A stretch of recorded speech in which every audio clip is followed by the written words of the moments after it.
Okay, colleagues, we're going to call this meeting to order. Welcome to the first meeting of the Community and Protective Services Committee. Just as we begin, I want to say that the City of London is committed to making every effort to provide alternate formats and communication supports for council, standing or advisory committee meetings and information upon request. To make a request for any city service, please contact accessibility@london.ca or 519-661-2489, extension 2425. For everyone's information, the committee will recess at approximately 6:30 p.m. for dinner as required. And that would be me not putting my phone on mute. Apologies. Okay, colleagues, do we have any disclosures of pecuniary interest? Seeing none, then we will move to the first item on the agenda, which is the election of a vice chair for the term ending November 30th, 2020. Councillor Van Holst? Yes, Mr. Chair. I would like to move or nominate Councillor Squire to be our vice chair, if he's willing. Maybe not able, but I'm willing. Okay, Councillor Squire has been nominated. Councillor Hillier? Okay, we've got a nominator and a seconder. Anyone else wish to let their name stand? Seeing none, then we will call to question.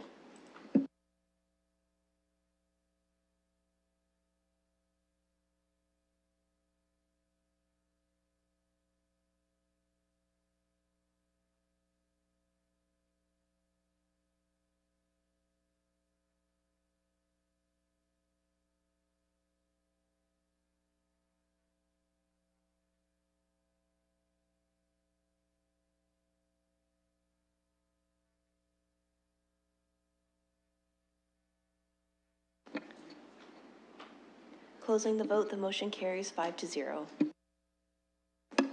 Congratulations, Councillor Squire. I look forward to you giving me just as hard a time as I gave you as Chair of Civic Works Committee. So moving along on the agenda, our consent items. We do have a motion related to, to the added for the Accessibility Committee. We also have a staff presentation on the Housing Stability Plan, but I have not had colleagues indicate that anything wished to be pulled. Councillor Squire? Okay, we will have an opportunity to do that. Does anyone else wish anything pulled? Councillor Van Holst. I think pull 2.8 if that's not what's happening. Okay, so we'll pull 2.8 and deal with that separately. So we will have the staff presentation on that when we get to that item on the agenda. So seeing no other requests to pull, any discussion on the consent items? Councillor Squire. I just want to speak to 2.9 because I'm actually old enough to remember when Jane Bigelow became mayor, was mayor, and served the city. In fact, I was at Orchard Park Elementary School, and Anne, her daughter, was there for a brief time, so I know her. And I know how stressful it was at the time. People may not remember how she actually became mayor. It was because of the illness of the mayor at the time, Fred Gosnell, who was not able to complete his work. So she was elected by her colleagues to be mayor, and then was re-elected by the City of London and was re-elected several times. And I think it's really important to understand that yes, she was the first woman to become mayor, but she became mayor in very unusual circumstances, handled that very well, and then was re-elected as mayor. And I think in addition to being the first female mayor, I think even more importantly, she was a really good mayor. And I think the whole concept of a bike path is good. I can also tell you that she lives, I believe, still in my ward, and she's not shy about giving me a hard time on occasion about an issue that she's passionate about. So I think it's important that we remember that this isn't just some name from the past. This is a person who made a huge contribution to the City of London. I look forward to driving on, hopefully, that pathway. And Councillor Squire, just as a point of clarification, you were returning to the school as a graduate at that time, correct?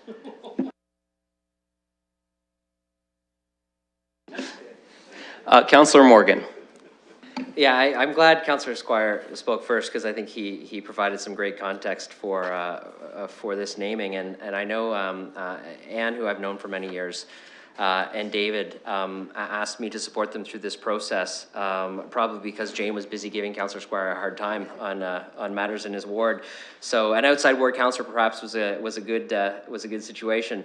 But you know, this is one of those opportunities for us to recognize accomplishments of an individual. And the bike path naming in particular is really appropriate because of the accomplishments and advocacy that Jane made with respect to cycling in the City of London. Not only setting an example herself while she was mayor, often using that as her main mode of transportation, but advocating on other bodies like the PUC, the Public Utilities Commission, which the last council folded because it had run its course. But, well, at that time on the PUC, actually convincing her colleagues to take some risk and pass motions to actually start what was the Thames Valley Parkway Cycling Network, a network that can be enjoyed by many, many Londoners today. And she did that not only because she thought cycling, and continues to this day to think cycling is a method of transportation that is environmentally friendly, that is great exercise for a healthy individual,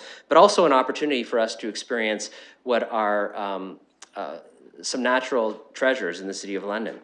And to be able to have that opportunity to make accessible areas of London that might not be accessible to others with a method like cycling, where you can enjoy it and also get a lot of benefit as well. So I was happy to support Anne and David through this process. I was glad to see our staff's recommendation on this, and I think the section is certainly appropriate. It looks like it's in consent, so I'm glad to see that the committee is going to be supportive. And I think it's really nice that you know, should this go through council and pass, that Jane will have the opportunity to hopefully get down and see this actual path named after her and see, you know, what she's accomplished, or at least one of her many accomplishments recognized in what is a very special way. So I wanted to share those comments today, and also thank our staff for the work they did, and especially Jane and David for all of the background they provided. Not many probably know this, but this was like a year-long process. We just don't name things on a whim.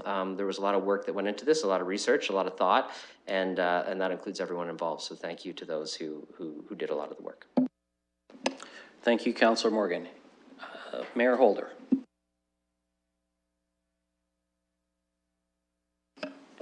Two things, Chair. Firstly, as we go through this, I'm pleased to move the consent agenda, but as we go through this, two things that are on the agenda. Sometimes under acknowledged, but certainly appreciate is what the Huff and Puff Seniors Fitness Association does. They're great. And since I'm now a senior who lacks a lot of fitness, I would tell you that what they do is critically important for our broad community. And the fact that this will provide priority booking and reduced rates at various facilities, I think just makes a great statement about how London values fitness for our seniors community. The second thing that, if I might, through your chair, talk to is the issue of the Homeless Prevention Municipal Purchase of Service Agreement template. These are the kinds of things that don't necessarily get a lot of play, but I will tell you, I think that it's the alignment that it has in terms of putting together insurance indemnity issues, funding requirements. It's I'd like to compliment Ms. Datersbeer and her department for putting this in to make sure that it's in alignment with areas that we're trying to do in terms of homeless prevention. A huge issue that will certainly consume a fair amount of this council's time as we go forward. This being the first anniversary of our being sworn in as a council, which I find interesting. So it's been an active first year, but I think this in the second year, as it is shown in the first year and then going forward, will be a large issue. And so to Ms. Datersbeer and to her department, my thanks for putting this forward. Lots of work to go with this, but an important program. Thank you, Mayor Holder. So we have a motion from the mayor on the consent, to move the consent items. Do we have a seconder for that? Councillor Van Holst. Just before we call the question, I will just briefly share very quickly from the chair my appreciation to staff, and particularly Mr. O'Brien and his team for the work that's been done on the emergency management program update. It's important that we get this dealt with and to council so that we can be in compliance with the provincial legislation around this. But a lot of work goes into this, so I want to extend my thanks to staff on that particular project.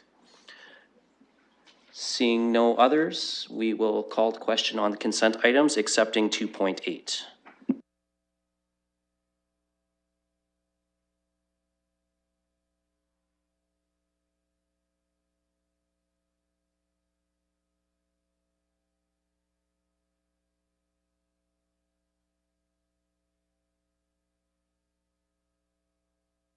I'm just going to vote manually, Chair. Yay for now.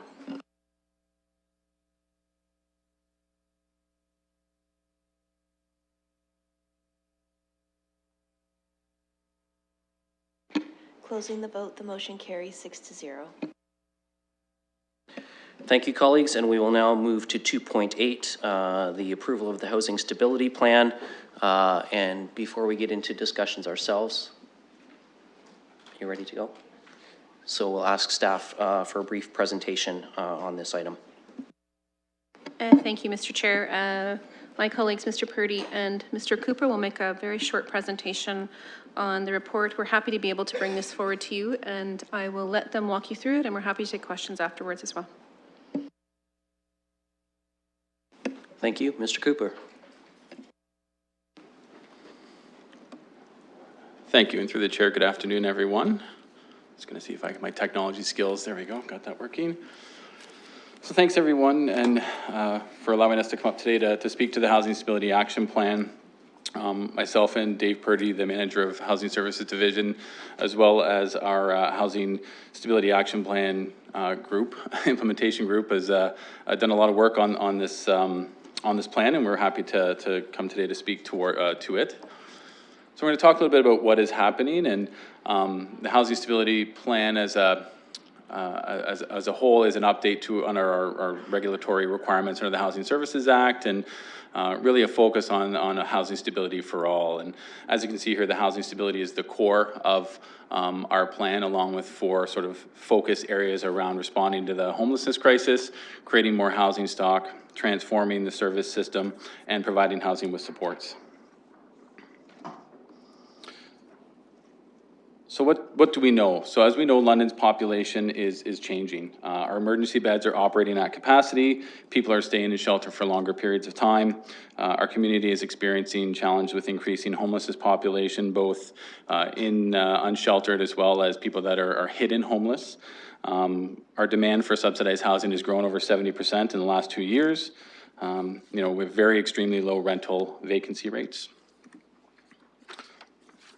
So what did we hear from the community? So obviously from the community, we heard a need to decrease emergency shelter use. They're interested in a coordination and centralization of our system, providing opportunities for housing affordability and seeing London act as a leader. I think it's very important to note that this plan is, although a legislative requirement, it is now a community plan. It's not the City of London's plan. It is a plan that we had engaged the community quite significantly with, and they're happy to call it a community plan. So what do we need to do together to respond to the housing crisis? As you can see here, we know that many more people are experiencing challenges with homelessness than ever before. And really what we heard is there's a need to work differently with individuals. There's a need to service them quickly, to triage them, to engage them, and to support them through their housing journey. So that talks about the housing with support. So what does that mean for somebody? What does support mean for that individual? It was really focused on supporting an individual at where they're at in their journey on permanent housing. So we're working on better ways to create access to housing, better ways to create a front door to the system, better ways to support individuals wherever they're at in their journey, whether it's in shelter, whether it's experiencing unsheltered homeless, or maybe it's where they're in situ in their current situation where maybe they're facing an eviction or another challenge.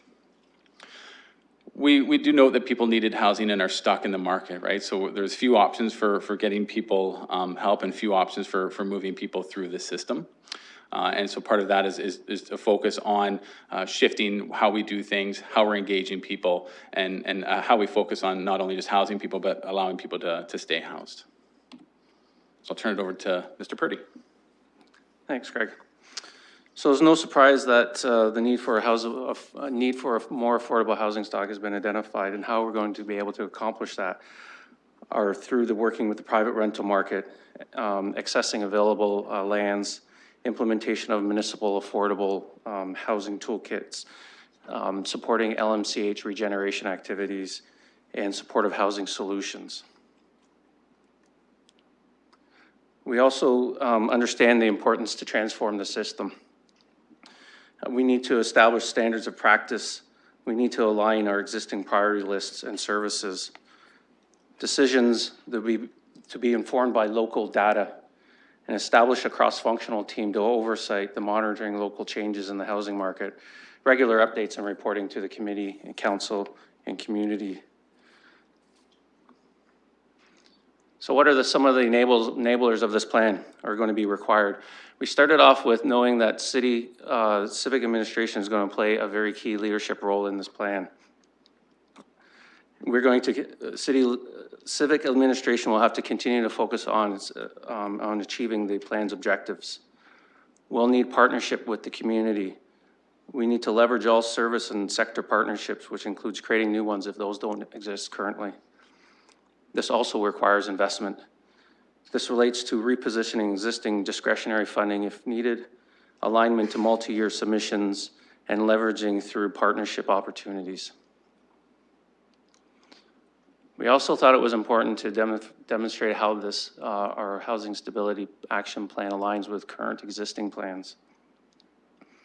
There are many initiatives being currently implemented in strategies that incorporate homeless prevention and housing focus, such as the city's multi-year strategy, coordinated informed response, the core area action plan, LMCH regeneration activities, Middlesex County Homeless Prevention and Housing Plan, and the federal provincial government initiatives.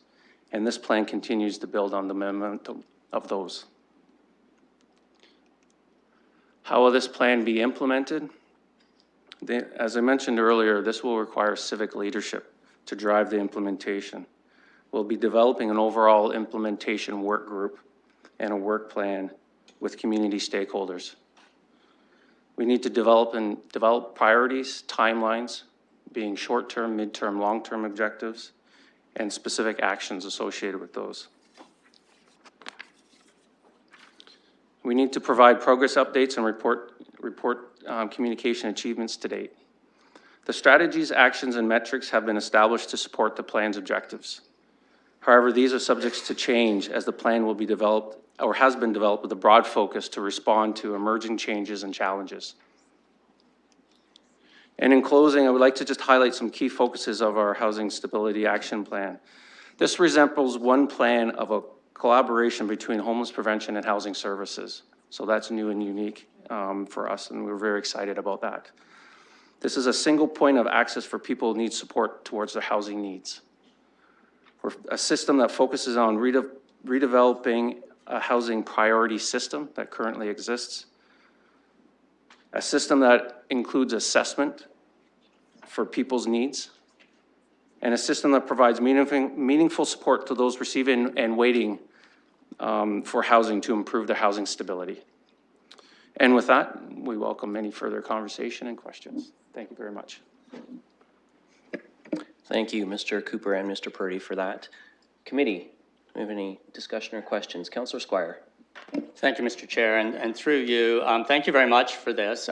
Just as my initial thoughts are that this is a framework. It's the thing I like about it is you're bringing everything in and putting it on the table. Nothing seems to be siloed. Everything is being brought together, which I think is a good thing. But for me, the proof is going to be in the delivery. The proof is going to be in what we produce out of this. So a short time ago, council, and this is the question part, a short time ago, council followed staff recommendations with regards to reorganizing the Housing Development Corporation and London Middlesex Community Housing.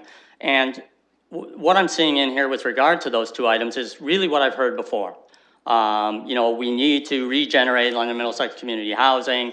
We need to work with the private market to create housing. when are we going to see more meat on the bone, so to speak? In other words, when are we going to see detail as to how this is going to be done? Because council put trust in staff as to their recommendations. I'm really interested in when are we going to see this in action? And through the chair, thank you for the question. For context, the work around the housing stability plan started at the beginning of this year, I guess, and the consultation sessions happened throughout the year, including 5 consultation sessions in the spring into the summer. So much of the work around the work that's done for this plan was happening concurrently at the same time as the review, and council will know that was information that we shared at the time. Over the last number of months, since council put its resolution in place with respect to the HDC and LMCH and the broader housing piece, we've done a significant amount of work that we'll be bringing back to you to share with you over the next month or so about updates on that review. You'll know that there were 3 phases in that review. Phase 1 was actually to stabilize our current system, which is to get the vacancies addressed at LMCH and to look at the mechanisms by which we start to address some of the challenges there. We also have established, and we'll be meeting this week with our housing leadership group, which includes LMCH and HDC, to establish our work moving forward. Part of that work will be about how we implement this plan. We'll be coming back to you, as we indicated, within the next quarter, hopefully in January, and every quarter thereafter, with quarterly reports to council and both to you as council and to the shareholder as well. So hopefully by January, you have a better sense about the work that's been happening in the last month or 2, and then where we're going moving forward. Councillor Squire.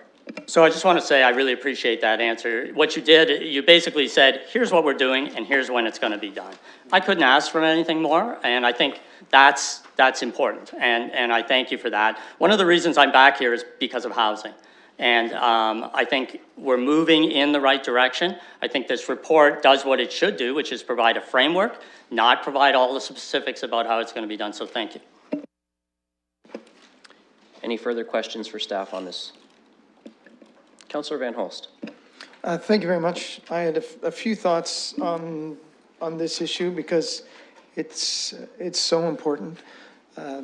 One of them, I'd like us to make sure that we only do what other communities can do as well, because I don't want London to have a solution that means they need to send their homeless people here as the solution to their problem. So let's stick to things that other communities can do as well. And I want to make sure we help people in a way that makes London seem better, because I think at times we sometimes help people in a way that makes London seem worse. And we hear that, and then all of a sudden there's some friction in the community. And I don't like to see that. We've got some housing providers that are doing a great job, and we may be able to learn from them. I see that some of our metrics are education and training sessions for perhaps other boards. I wonder if we can't learn from them as well. I was at the Free Press Face It, Fix It panel yesterday, and I really appreciate what they were doing, because they're hoping to move things forward with that. The editor of the paper read a note that was one of the letters to the editor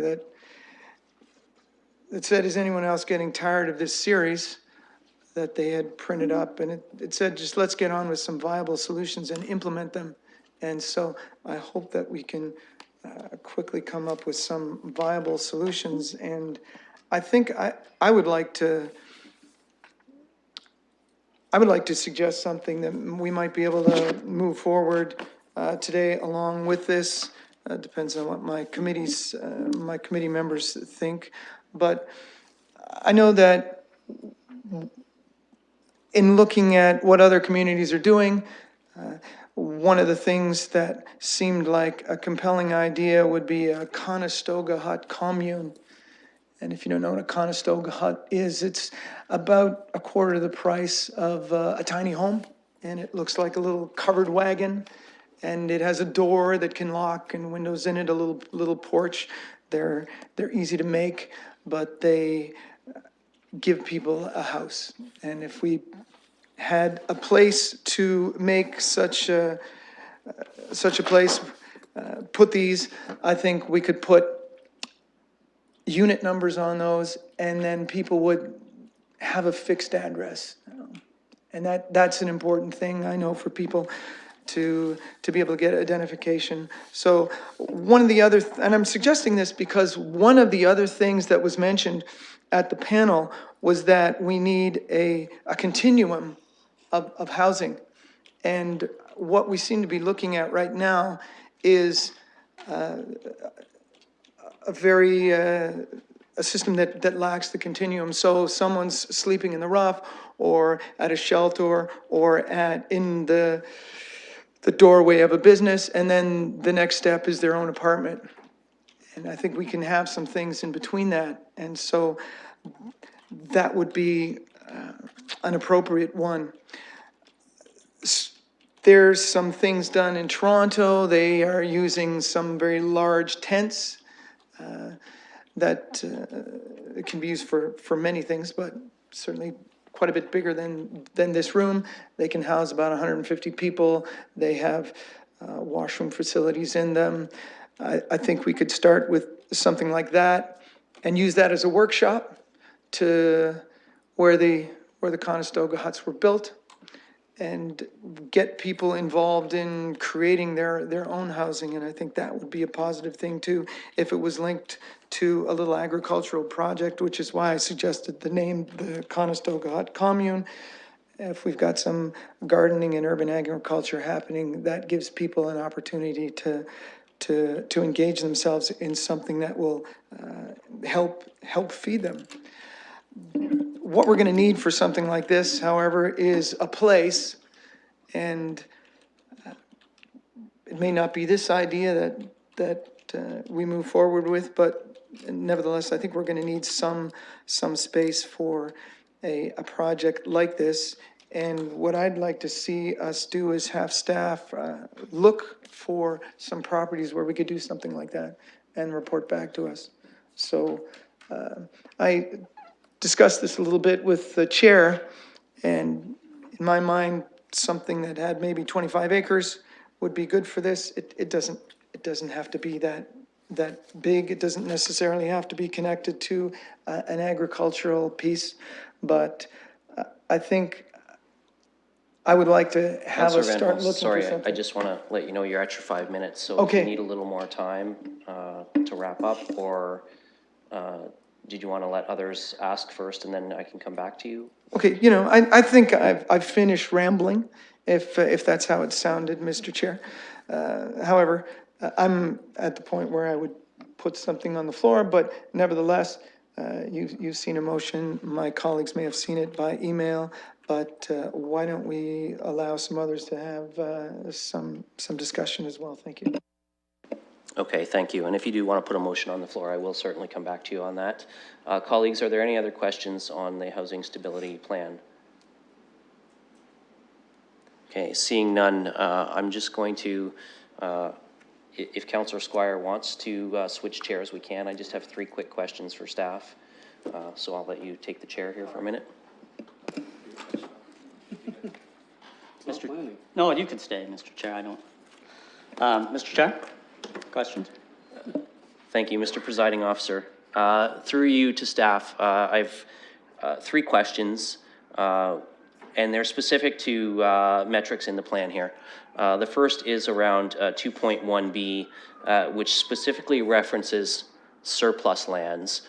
And I did want to ask if there was a particular reason that we were only looking at surplus lands as opposed to the potential for intensification on existing Middlesex housing lands, or other opportunities of parcels of land that the city might hold. Through the chair, we received that feedback also from community stakeholders, so we'll be looking at trying to expand that definition as well as part of this process. You'll know this is a draft plan going forward to the ministry.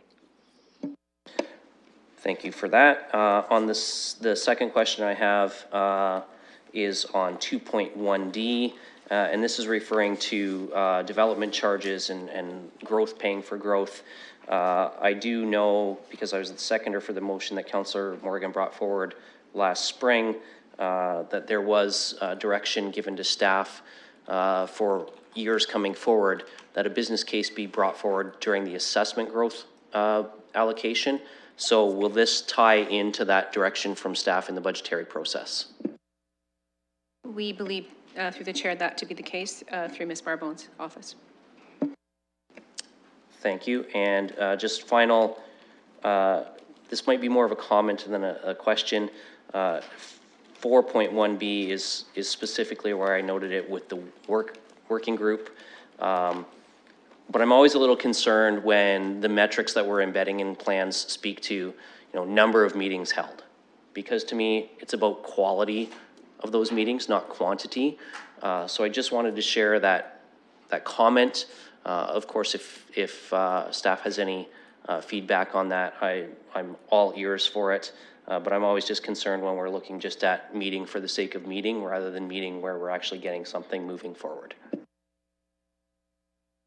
Through the chair, I'll try not to make any comments about meetings, but for that purpose, yes, thank you for that feedback, and we'll look at that for sure in terms of the metrics, and I don't know if my colleagues wanted to add anything to that as well. I'll just add that some of the metrics of quantitative were to satisfy some of the ministry requirements because that's what they were looking for. We appreciate that more qualitative metrics will come out through some of the development of the implementation as well, but do appreciate the comment and we'll take that back. Thank you. Hey, if it helps us leverage more provincial dollars and support, then I'm quite happy with number of meetings being a metric. Councillor Squire. Is that it, Mr. Chair? Turn the chair back over to you. Thank you. So I don't see any further questions or comments. Councillor Van Holst, did you have something that you wanted to put on the floor, or did you want to just move this as the draft to forward to the ministry?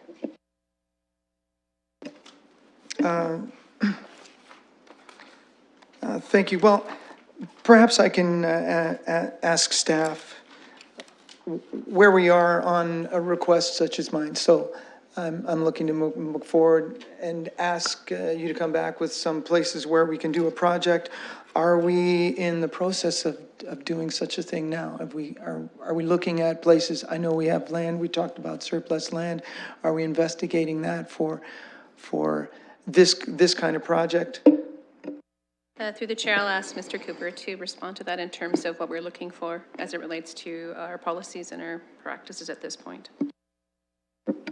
Thank you. And through the chair, the simple answer is yes. We're looking at all unique alternatives. I'm actually going next week to a site in Windsor to look at a container home, smaller container homes, to look at some of these opportunities, working quite closely with Realty Services, with Mr. Katolik and bylaw at what opportunities we have in the city, because we need to look at some of these things a little bit differently, and we are doing some of that. We are aware of the Conestoga Hut commune type opportunity. It is something we'd be happy to look at and look at a larger perhaps portfolio of things in general around maybe tiny homes, maybe around some of the container, the modular home type things that we can do on a short, mid and long-term type opportunity to provide both the short and long-term supportive housing for individuals experiencing homelessness. Thank you, Councillor Van Holst. Well, thank you. Well, that may be moving forward enough. I had a question, Mr. Chair, about the plan itself. How many more, what do we need in terms of more resources to do this plan? I don't mean to implement the plan, but actually to have this plan working, because it did seem to suggest that we wanted some more individuals to connect people to housing. So it looks like there was some more staff resources that might be required to this. Perhaps you could address that.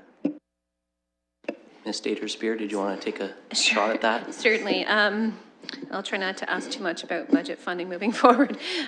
So through the chair, clearly you will see as part of the multi-year budget some requests for support to the broader housing piece, and specifically if we were to go back to look at that graphic, the graphic we've been using for this report. Thanks, guys. We're hoping to be able to come back to council as part of the budget process and try to identify through the business cases and other ways funding to address each of the things that we've heard. We know that the budget will be tight and there'll be challenges for us to be able to try to get as much funding as we think we need in our community to address the significant housing pressures that we have. But we're hoping to come back with some kind of balanced approach as part of your multi-year budget process for you to at least consider opportunities. I do think that we have to also look at our both provincial and federal colleagues and their ability to help us out as well. But as you can tell, your comment about trying not to do more than what other communities are doing, as communities, we're all looking for funding from other levels of government. We'll continue to advocate for that, but we'll try to come back to you as part of this process to demonstrate that we are looking for a balanced approach to fixing the existing units, creating new if we can, and then trying to put supports in place to keep people housed. Ultimately, it's about stability, and that's our intention. Okay, thank you. I also hope we consider leveraging the community, the neighborhood community resource centers, for instance, Glencairn and Crouch. I know Crouch is having success in the past. They would send people out to knock on doors and find places where somebody might rent a room and try to connect them up. And their relationship with the community is such that they can do that more effectively than we might be able to centrally at the city. I know at some point, I think we were even sending people to Crouch, so to make use of that. Of course, at this point, they simply can't find people to rent because the properties aren't available. But they're a very cost-effective way to connect people to housing, because they're often the first point of contact for people who are in trouble, so I think that's something we can be looking at too. Ms. Dandersbeer? Just quickly, we do have a system of housing finders in our community that are actively looking for units and working with landlords. I do think that in the work that Mr. Cooper's been doing and supporting the work of Mr. Purdy and his team, we'll be looking to find those housing finding options and using agencies like Crouch, and we've worked very well with Ms. Wills and her team there. They've been very clear about their expectations of us as well, and we've tried to be clear in terms of how we see ourselves moving forward. But if we're able to create more housing finder opportunities or positions, that's one of the things that we'll be considering as well. Thank you. Mayor Holder? Thank you, Chair. We've had some great examples of community outreach and support. I think with the Woodman explosion, when people came together with Old East Village, and London stood tall through that process. I know there was a shout out from Ms. Dandersbeer to our broader London community with respect to looking for housing findings, as it were, looking for opportunities to be able to house individuals because the need is so great and the stock is quite limited. I'm trying to get a sense, if I might, as a direct question, Ms. Dandersbeer, and that is the success to date, if any, of that call out to our broader London community. And I'm mindful of that same spirit that captured, I think, our London community, whether we've had some or any success with respect to that. Through the chair, thank you very much for the question. I'm going to pass it to Mr. Cooper to speak about Housing Stability Week and what's happened since that period of time. Thank you, and through the chair, I've been talking a lot about this lately with all of our partners, and everybody's very interested in seeing where we're at with that. And we are continuing to house people, both short, mid, and long term. We are finding long-term housing options for people, both in the private market and the affordable housing market. So we are seeing successes there, and we're also seeing the conversation starting to happen with large-scale developers, with the development institutes around opportunities and what do opportunities look like, whether it's a tool in the affordable housing toolkit, whether it's part of the affordable housing CIP. There's opportunities out there that we're definitely exploring that we wouldn't have been able to do a number of months ago without the work that we've done through the Housing Stability Week. Follow? Yes, thank you. Follow up if I could. I think our staff got a great shout out from our community with respect to what I call the Silverwoods Initiative. When we had so many individuals, we housed 83 individuals in those very, very early days, and from that we directed a lot of individuals to facilities where they could receive the services that were required.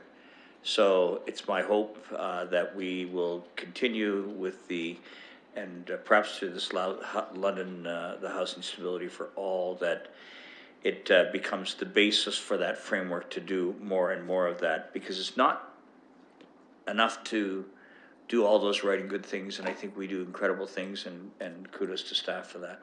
But we have to be seen to be doing those things, and as well, I think the media was supportive in that as well, in terms of that initiative, because it builds on itself. So it's my hope that we will be seen to continue to do that. I'm not sure I had a direct answer, maybe it wasn't a fair question to Mr. Cooper with respect to specific results of the shout out, but let me leave it as just saying that I look forward to continued initiatives to ensure we take care of London's most vulnerable. That's obviously a priority. So thank you for that. Okay, seeing nothing further, Councillor Squire, sorry. I did have you on the list. Thank you, Mr. Chair, and through you. Sorry, I normally don't speak twice, but I actually forgot to ask this. One of the concerns that's been raised to me, and it's an interesting one, and I know it's in the report about maintaining affordable housing, and it has to do with the issue of demolitions of affordable housing. Sometimes I think, we see a building going up with a lot of apartments in it, and we think, that's great, we've got a lot more housing, but they may not be affordable housing, and affordable housing may be knocked down to accommodate that. So I wonder if there's at least, I'm not looking for anything specific today, but are thoughts going towards the idea that if we demolish something that's providing multiple affordable units, that maybe the municipal council in some way should have a look at that? Through the chair, I think the answer is yes, we need to look at that. I know that our colleagues in Development Services, and I spoke to Mr. Kostovitz about this today, we need to think about what this means, but you're right. Part of the challenge that we have, and the reason that our community was able to, I think, manage things better in the last 3 years or even maybe 4 years was because there was that middle market of units, that middle rent market. And so those people in our community who are marginalized or who have lower incomes were able to find units in that reality. That is gone now. Whether they're gone because they're physically not there anymore or because the rents have gone up and it just doesn't exist that way, that's the biggest challenge I think we were facing. So I'm not going to speak on behalf of my colleagues in Development Services, but I think that's something that we would certainly think about moving forward. Do you have anything to add? You're good. I don't need anything specific today. I don't want to put anyone on the spot. I just think it's something that I just learned yesterday in a meeting that Mr.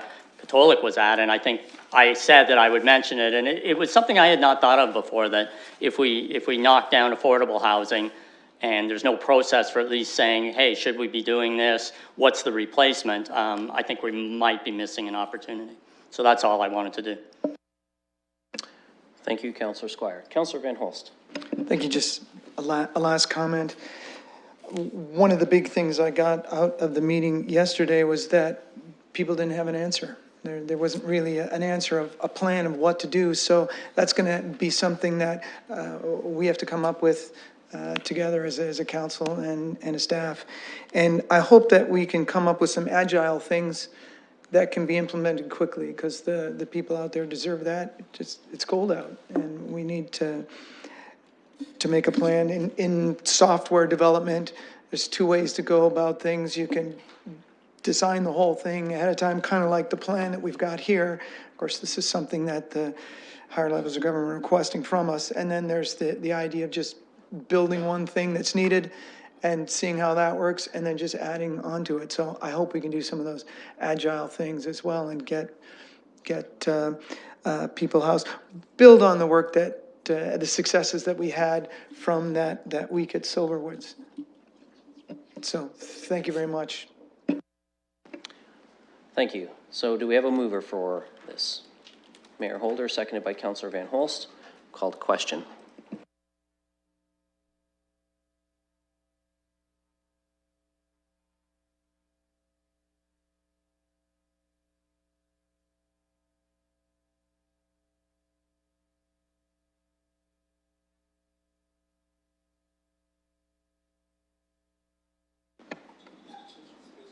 Closing the vote, the motion carries 6-0. Okay, moving on to scheduled items. We're a little bit behind on our planned schedule, but our next item is the item vaping in schools and student health. And we have Aliana Manji and Eleanor Park from the Human Environments Analysis Laboratory Youth Advisory Council, who I believe want to come forward and make a presentation to us.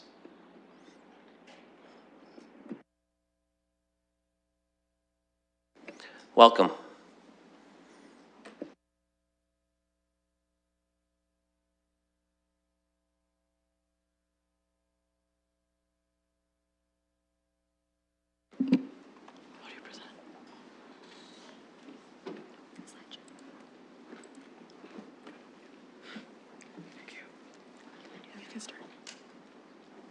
Hi, my name is Aliana, and this is Eleanor. We are here on behalf of the Human Environments Analysis Laboratory Youth Advisory Council, and we're here to present our position statement on vaping, as our council feels that vaping is the #1 issue that youth face in London. So before we move on into anything else, we first want to elaborate on what our lab is and what our Youth Advisory Council is. So our lab itself was founded by Dr. Jason Gilliand in 2003, and until now we have around 500 trainees and 100 different community collaborators, and they're not simply limited to London or Ontario or Canada, but they actually expand all across the world, basically.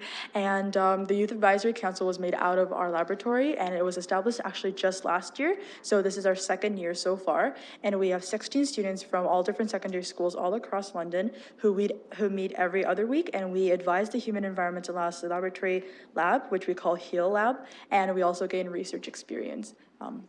So yeah, that's what we do overall. The first goal of developing our position statement was to identify the problem. So here are some statistics that go along with the problems that we also identified. So first is the increase in overall teen vaping rates. So this is evident to us because teens vape like in schools, outside, in washrooms, everywhere, so we're surrounded by it all the time. Also, 50% of youth vapers buy their vaping products from older family members or relatives instead of buying them from corner stores or vape shops, so it's harder for us to identify what they're doing. Next is lack of enforcement. So like I mentioned, teens vape everywhere from washrooms to in the back of the class or outside at restaurants, for example, like McDonald's. And this is because of the lack of enforcement. Teens also vape for mental health reasons, as they say it reduces their anxiety and stress levels. And teens also vape because they say that it's not as bad as smoking is because of the lack of evidence and awareness about the health impacts. So given these statistics and also including our personal anecdotal experience from schools and other personal incidents in which we encountered vaping problems in our day-to-day lives, we decided to make 5 recommendations in total and included them in our vaping position statement. And among them, we are about to introduce 3 of our recommendations that are from students for students who are being affected by vaping and also the general public as well. So the first recommendation we have is to improve enforcement and reduce exposure of vaping products, and this is divided into 3 different levels. First is detection, and to vape detection sensors. So we found this is very important and crucially needed within our school because there are many students who believe that there are certain areas within schools that they believe that teachers cannot find them so that they vape freely, but the also important part is that those spaces are all public spaces. So if people who do not vape go to those public spaces, they are instantly affected by people who vape. Another important part is training regarding teachers and staff for prevention of vaping among students, because this is a relatively recent issue and we need to fill in the education gap between teachers and the students. Lastly, we have security regarding regular supervision of common places of usage, and these places are the places I mentioned before, places that students believe that within schools that people cannot see them vape. And so these 3 levels are very important for our first recommendation.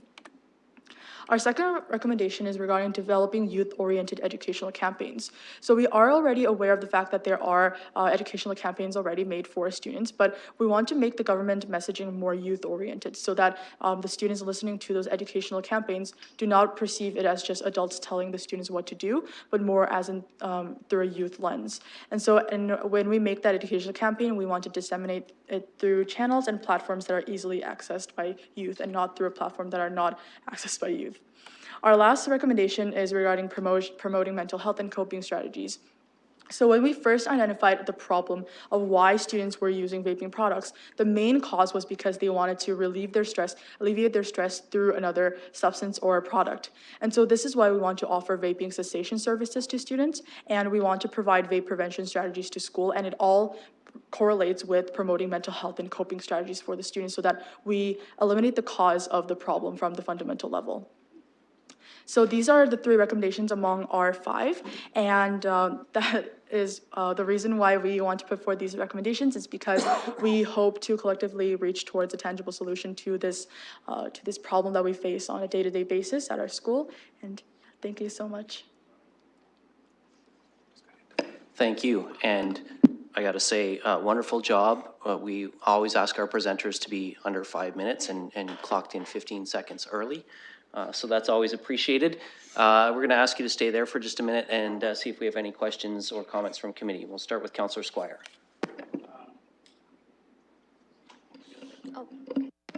Thank you very much. That was a great presentation. It was concise, to the point, and got your message across. So I want to say thank you for that. But the question is, we're a municipal government, so we don't have jurisdiction in schools to tell a school what to do, nor do we have jurisdiction to tell the federal or provincial government to do anything. So I'm just wondering, and if this is unfair, don't worry about not answering it. Is there something specific that you would like us to do as a city that would be of assistance to you, or you just want to make sure we're sort of aware of this issue? Thank you. As we mentioned, we want to eliminate all access to the products from students and young people within the city. So this is not simply done within schools because school is not the place that students necessarily get their vaping products. We are really considered about the vaping products that they access from streets and also stores within streets. So we hope that is something that the city can actually be in charge of, and eliminating all unnecessary advertisement or any exposure that the students get within streets and just public spaces in general. Does that answer your question? Councillor Squire, did you have a follow-up? Oh, thank you. Yeah, just to follow up, I understand what you're saying, and we'll have a discussion, I'm sure, about what the city can do or can't do, and I'm sure people would like to do something if we can, but I think that helps. Okay, Mayor Holder.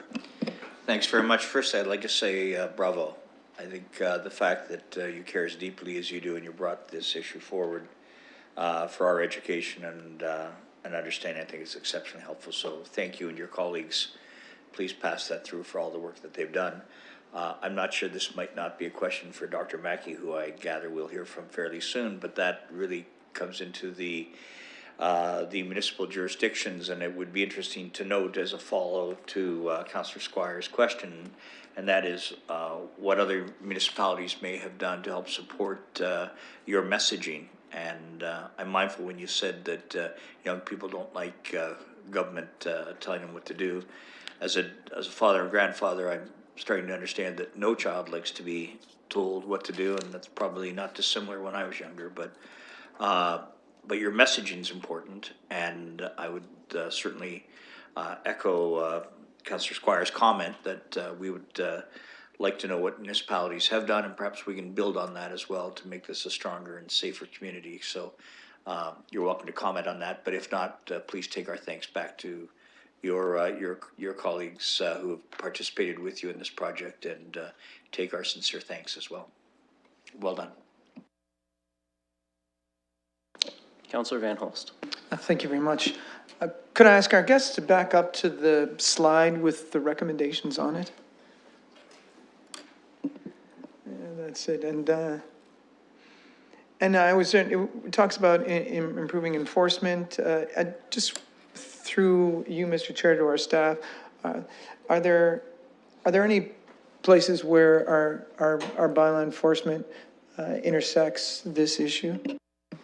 Yes, through the chair, we work in partnership with Dr. Mackey's team, together with tobacco and vaping enforcement. We do actually license vape shops. We have 110 licensed vape shops. It's actually surpassed the number of tobacco sales shops that we have licensed in the city, and we do that under the regime of our business licensing program.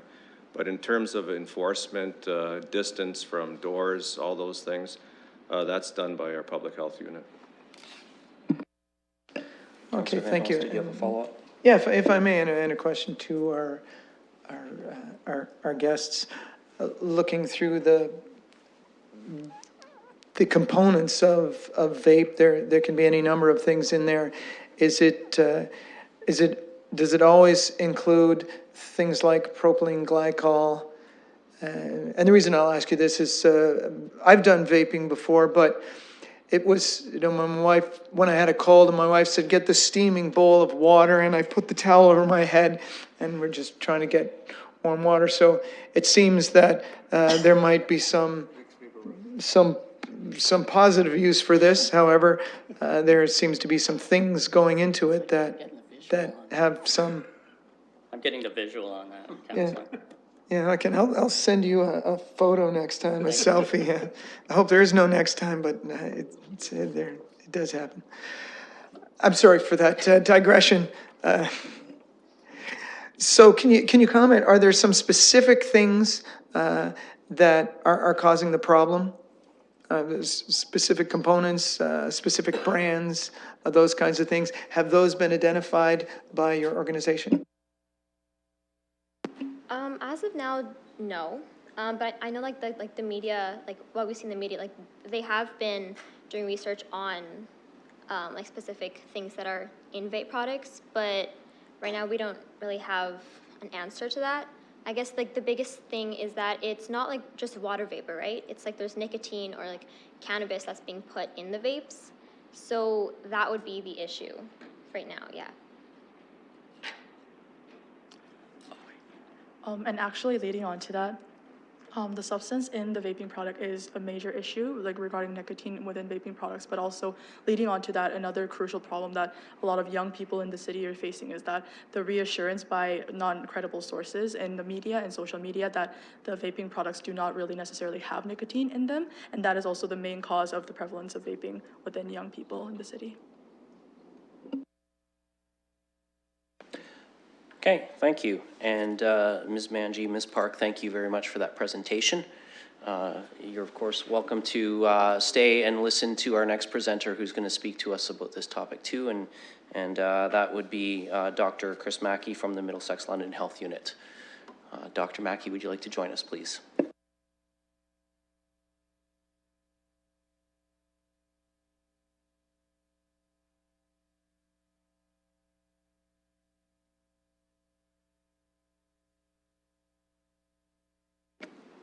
Thank you very much, Mr. Chair, and thank you to the committee through you for the invitation to speak this evening. When vaping first came into the Canadian market several years ago, many of us had hoped that it would be useful as a smoking cessation device. There were also concerns at the time that it might serve as a gateway into tobacco use once people were addicted to nicotine. At the time, nobody anticipated the very severe and sometimes fatal cases of vaping-associated lung disease that we're now seeing. Over the last year, it's become very clear that vaping, although it seems most of the time vaping is less likely to produce the long-term effects that tobacco does, that can clearly be trumped by the short-term effects that seem in some cases to be associated with additives to vaping materials, whether they may be THC or vitamin E analogs, and other cases seem to be associated with vaping itself, almost an allergic sort of reaction. You probably saw the news coverage of the case that we had here in London. It was the first case of vaping-associated severe respiratory illness in Canada that had been reported, but it was not the first case that had occurred. Since reporting that case, we've had several conversations with pediatricians, with respiratory physicians in the region who have all identified vaping-associated severe illness, but had no way to bring it forward. No reporting system was in place. Ontario is now the first province to have a reporting system, Mr. Chair, for this sort of illness. That happened in part in response to the case that we announced here in the London region. And we are still, I would say, very early in understanding what it is about vaping that can cause severe respiratory illness. At this point, we are seeing the other major concern about vaping being a gateway drug into tobacco use manifesting. Over the last year, the percentage of youth who vape has increased by about 75%. And at the same time, we're seeing youth tobacco use rates, so smoking cigarettes, trending up for the first time in decades. Those numbers have been trending down since about the 80s. We were around 15%. We're now starting to see that rate of cigarette use creeping up.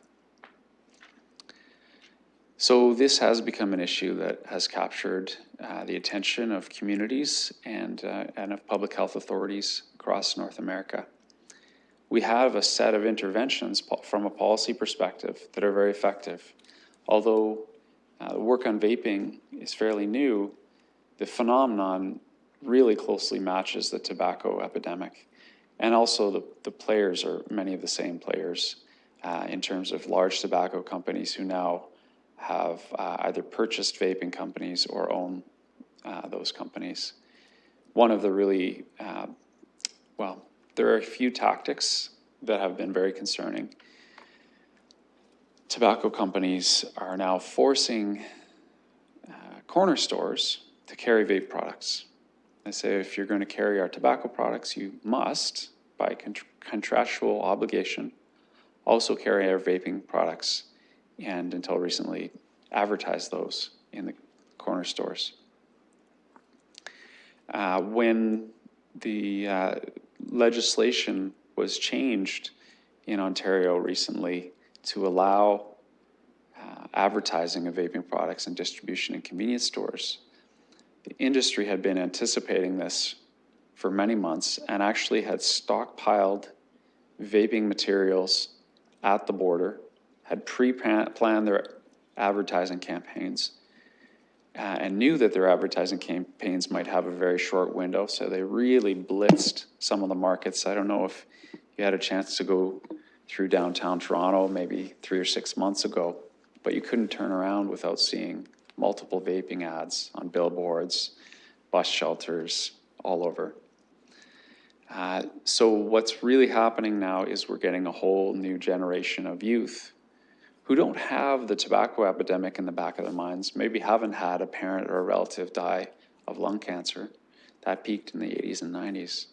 And Sorry, so these, Dr. Mackey, I don't mean to interrupt, but we've crossed your 5 minutes, so I just want to see if committee is willing to move an extension of time. Mr. Chair, I'm fine to leave my comments there. I think I've hit the main points. The key message is that it's much appreciated that this committee is taking this issue seriously. Thank you. Well, I know we do have a mover and a seconder. If there was, I didn't want to cut you off if you were coming to some recommendations or some direction for us to consider. We did have a motion from Councillor Saleh, seconded by Mayor Holder, for a time extension. So I'll just by hand vote all those in favor. And that's carried. So if you need a minute or two to wrap up there. Sure. Thank you very much, Mr. Chair. I will go straight to recommendations. We're actually in a pretty good place from the point of view of where people can, where vaping is prohibited and matches pretty closely where smoking is prohibited. That's the main area of municipal responsibility here. So the main policy items that can be changed are at the provincial and federal level. It's about restricting or eliminating advertising of vaping. My 10-year-old daughter knows the name of 2 vaping companies. This is advertising that's clearly not targeted at hardcore smokers. So restricting of advertising, the issue of flavored vaping products, you can get unicorn milk, you can get strawberry kiwi flavored, again, not flavoring that's targeted at people that are addicted to tobacco. It really is targeting youth. That needs to be changed. And then we have a huge gap in terms of manufacturing and no regulations really so that's a federal issue. And then the last issue is around is online sales. Our youth are telling us about 75–80% of them are getting their vaping materials online. Essentially no controls on that whatsoever. That's got to be addressed. Thanks, Mr. Chair. Thank you. We will look to committee for any questions or comments. Councillor Van Holst. Well, thank you very much. Dr. Mackey, if you were to make a suggestion to the youth out there today, what would that be? Through you, Mr. Chair, if you don't smoke, don't vape. Don't get yourself addicted to nicotine, because we know that does not end well. Thanks. Yes. Yeah, I recall a statistic long ago that said if someone in their youth smoked even a handful of cigarettes, the odds of them being addicted later on to in their 20s was very, very, very high. Do we think that same thing is going to happen here? Is it just the nicotine addiction that we're seeing that's going to play itself out, or is there something essentially different between the vaping and the smoking? Through you, Mr. Chair, we know that nicotine is one of the more addictive substances known to man. Vaping actually may be even more addictive because of the concentration of nicotine. You often see concentrations as high as 10 times as much as you would get from smoking cigarettes. So very, very addictive products. Okay, colleagues, Councillor Squire. I think this is just a comment, and there's provincial legislation that deals with vaping, and it talks about public places, it talks about ages, it talks about all of those things. And so the challenge for me is, this is really great information, but I'm having difficulty seeing what specifically we can do. That wouldn't be, for instance, if we said, well, we're going to ban vape smoking in the City of London everywhere, we'd be going contrary to provincial legislation, and I assume it wouldn't succeed. So again, is there something specific that you want us to do other than recognize this issue and the need to follow the act? Through you, Mr. Chair, I'm here at the request of the committee, very happy to be here and raise the profile of this issue. But I agree, the changes need to happen primarily at the provincial and federal levels. Thank you, and I will just say in closing for myself, Dr. Mackey, I have 10-year-old hockey players that know the name of vaping companies too, so it absolutely is a concern. Mayor Holder. Just a final comment. Like our younger emissaries earlier, what you've done is you've helped shine the spotlight on a very serious issue. This is a growing and a compelling issue, and as someone who has young granddaughters in the age groups you're talking about, very mindful, but on behalf of all Londoners, it's an important message you've delivered, and I know we take it seriously, so thank you. Councillor Saleh. Thank you, Mr. Chair, and of course, thank you, Dr. Mackey, and thank you to the guests that spoke earlier as well. But I also want to thank Dr. Mackey for responding to the committee's request to come in, and I'm sure you guys are going to continue to have conversations at the health unit in relations to this. So I just also want to kind of make the public aware that the health unit is kind of the body that has a lot of these conversations. I know just this week, I think in Toronto Public Health Board, they had some recommendations that they made to the province. So I'm sure those are same kind of conversations that are happening at the board level. And council has two members, Councillor Councillor Kayabaga and Councillor, remind me, one more other councillor. Nope, just her. Yes, and I'm sure she'll continue to engage with the board, and they'll continue to have this conversation. So I just want members of the public to not just think that, nothing is not necessarily being done here today. There is a venue and there is stakeholders, including Dr. Mackey and the health unit board for the area. Thank you, Councillor Saleh. And did I see an indication in there that you were moving the receipt of this to share with our colleagues? So we got a mover to receive these reports, seconded by Councillor Van Holst, and we will just call that to question.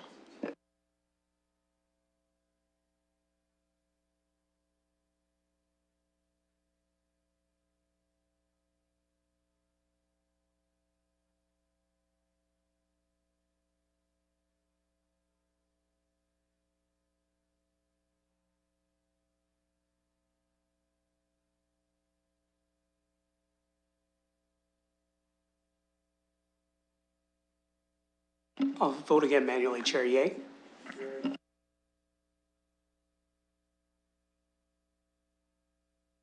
Councillor Hillier, if you can just enter your mic. I vote yay, please.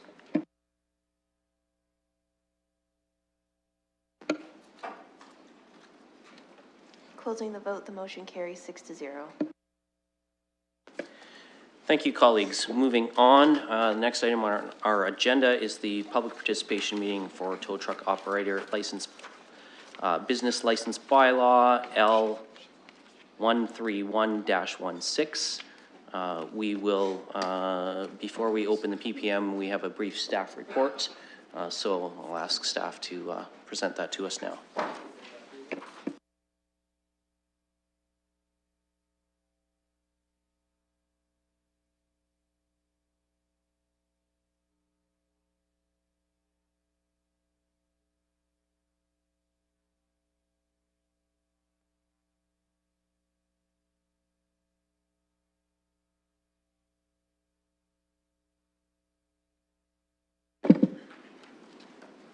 Through the chair, good evening and thank you. Tonight's presentation will focus on staff's recommendation to add tow truck operator as a class of business license. I would like to also kindly mention that this meeting is not about the existing police services towing contract, as it is not within the scope of council's direction for this review. In January, staff was requested to consult with the industry, enforcement agencies, and report back to the Services Committee as to whether a new tow truck bylaw was required, mainly to address tow truck solicitation at motor vehicle accident scenes. In September, staff prepared a report containing information on the various consultations and municipal research, where staff were further directed to prepare an amendment to the business license bylaw to include a new class of license for discussion at a future public participation meeting. Over the last few years, there has been an increased concern with tow truck solicitation at motor vehicle accidents. Throughout Ontario, numerous municipalities have created licensing bylaws addressing the towing industry, and several of these municipalities have created licensing bylaws addressing the towing industry, including Waterloo, Hamilton, Mississauga, Brampton, and Ottawa, to name a few. The feedback from these municipalities has been that these new regulations have helped to protect the public and first responders involved in accidents where tow truck services are required.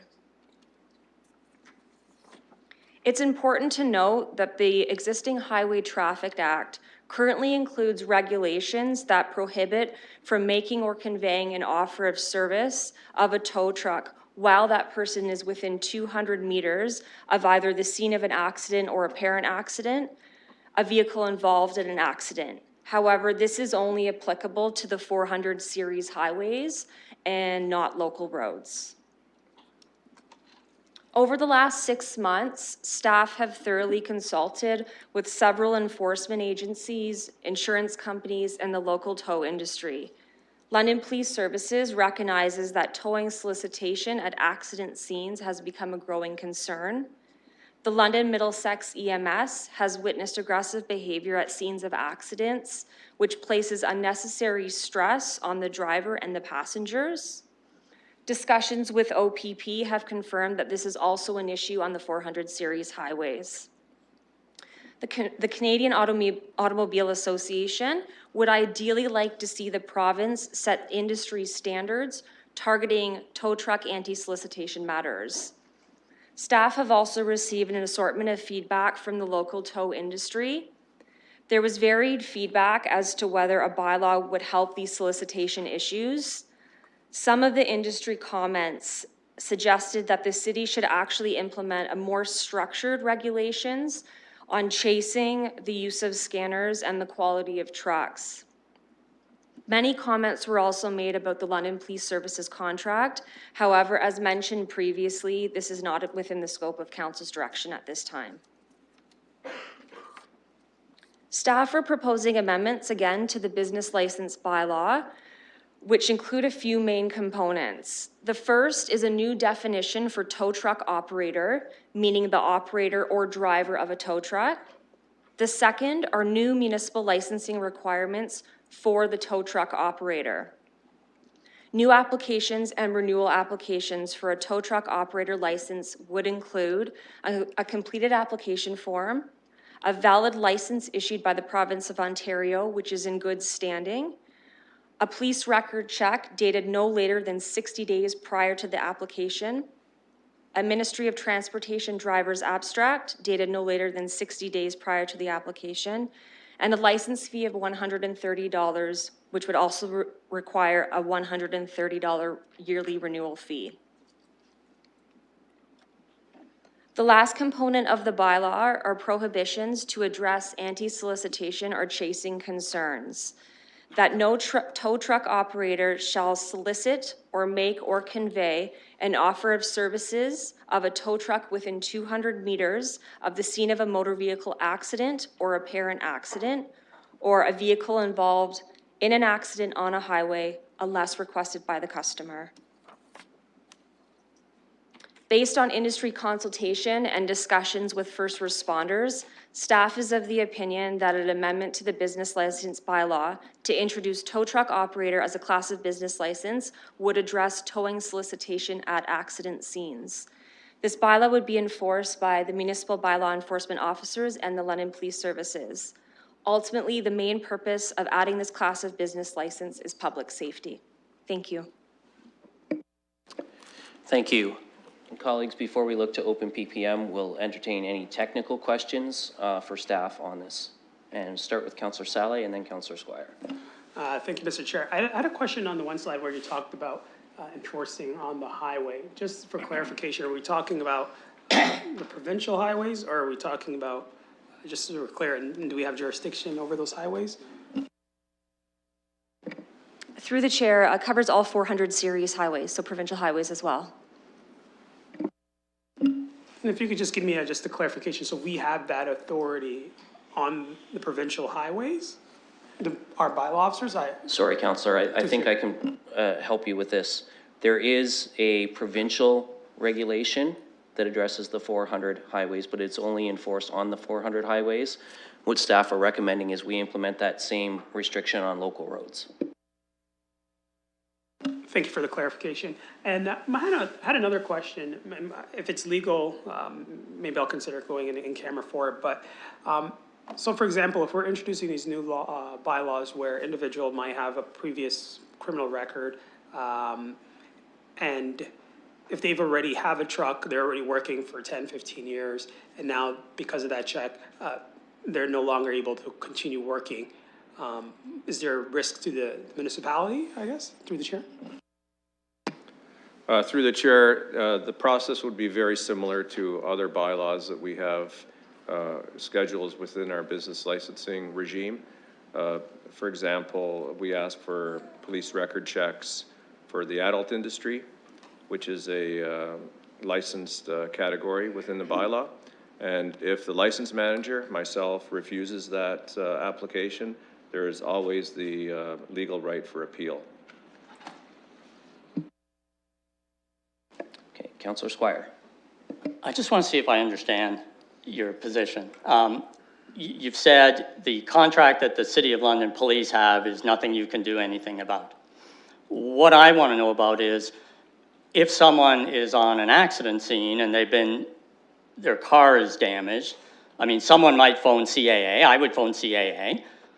Let's say I turn to the police officer and I say, I get damage to my vehicle, who do I call? You know the concern is that they're going to say you called this company. Is that not a concern to you? Or is that not something technically that we should be dealing with? Mr. Katolik? Through the chair, that is a better question that would go to the police chief or to the police board, because the way the current system is, they did a tendered contract and they made a decision on that tendered contract, whereas previously there was a rotation with firms and independent tow truck operators. on every day there was a new company that would be called. So in speaking with the police, they support our bylaw. So if you're in an accident and you say, I'm going to call CAA because that's who I deal with all the time, my understanding is that you would be, it's in your right to call CAA. However, what they do not want to get into is calling a myriad of different tow truck companies, seeing if they can get the best price, seeing how much the damage is, seeing what all the different policies each tow truck companies have. So the focus here is on the chasing, which we feel is a public safety issue, and the anti-solicitation at the accident scene. I just want to make it clear that I don't agree with, and I'm not satisfied with that answer. I just want to make that clear. I don't want my silence to be interpreted as being acquiescence. I'm going to just remind the gallery, and there is a code of conduct posted on the wall, so we do not accept either applause or boos or any other sort of response. This is an opportunity for councillors to be able to ask their questions without having to respond to public responses to those. So, Councillor Van Holst. Thank you. So my question, Mr. Chair, is just going to help me understand what happens then at the scene of an accident. If my car needs to be towed, it's like Councillor Squire, I have CAA, so I would call them up. I do recall being at the side of the road once, calling them up and having somebody else come. This was in Toronto years ago. However, if somebody's in an accident, needs their car towed, and they don't know the name of a tow company, then what happens? It seems like somebody coming up could be a valuable service. But first, I'll let you answer that question. So I'll reiterate my previous answer is that that is an HTA matter that is within a decision made by the Police Services Board. And the person you call, you have the right to call whoever you wish to call. But my understanding is that the police went through a tendered process and chose a single operator on that tender. And that would be a better question to ask through the Police Services Board, because we don't attend accident scenes. Does this apply to a car that just stops working, catches on fire, and you pull off to the side of the road, needs to be towed? Is that considered an accident as well, or flat tire, those kinds of things? I just want to get an idea of what the scope of this is. And also, maybe you can answer this question. It says within 200 meters. So if the tow truck driver parks his car 200 meters away and walks up and says, hey, do you need a tow truck? Is he violating this bylaw? Mr. Katolik. Through the chair, without getting into collection of evidence, if somebody parks a tow truck 200 meters away, exits the tow truck and attends the accident scene, once again, we are not at accident scenes. The bylaw is enforced by the police. Likely that would be solicitation at the accident scene. In terms of when is an accident, that would be a better question for the police. Our direction from council was to look at anti-solicitation through bylaws that we can enforce. Colleagues, any other questions, technical questions for staff? Mayor Holder. Thank you to Mr. Katolik. If I could, please, thank you for the work on this. But I'm trying to understand, is there any, was there any direction either given to you or considered that if there's, let's stay with an accident scene, but it could be any, it could be as Councilman Holt said, a car that stalled and won't start out of gas, whatever it might be, and someone, not everybody has CAA, but whatever they may choose to do, they will make the call as appropriate. And if they're on their own, they will make whatever calls appropriate. Maybe they look on their mobile device and find someone and do and make the call.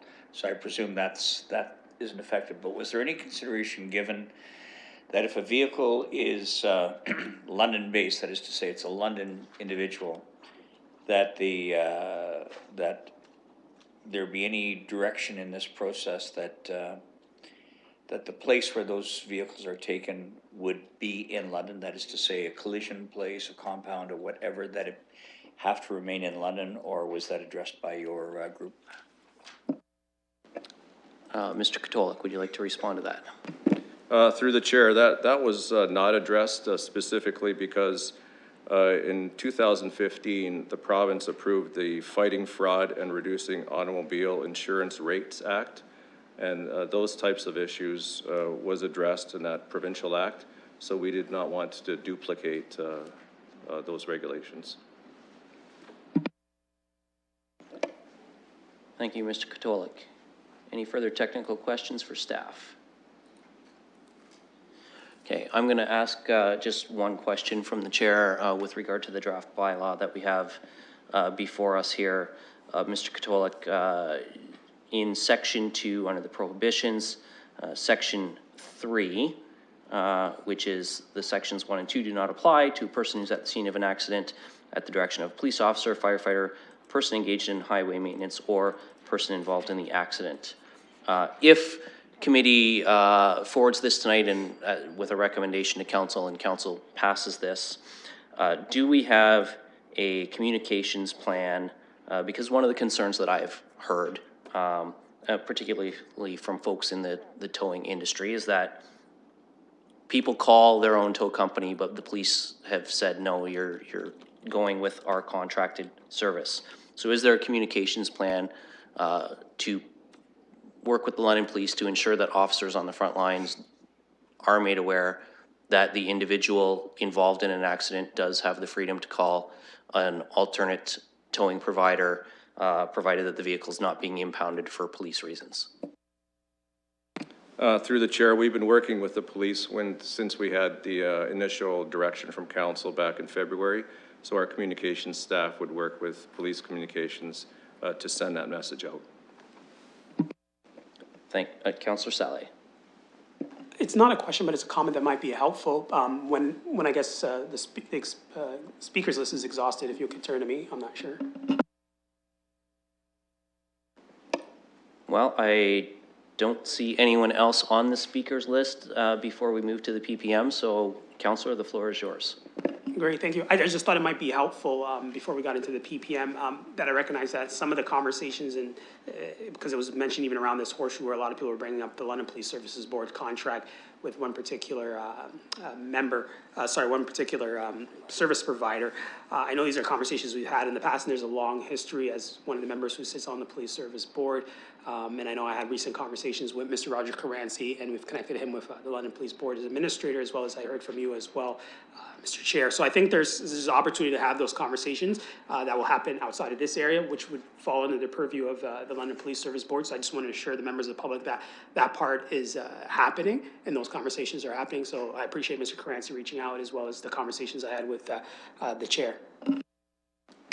Thank you, Councillor, and as the chair, and I will just share as well, I appreciate you having the conversation with me earlier today that you're happy to assist in facilitating those discussions ongoing with the police, both in terms of communicating this bylaw if it's passed, as well as with the contract situation. So with that, I will look for a motion to open up the public participation meeting, moved by Councillor Saleh, seconded by Mayor Holder. So almost going to demote you there, Your Worship. I almost said Councillor Holder. So we'll call to question.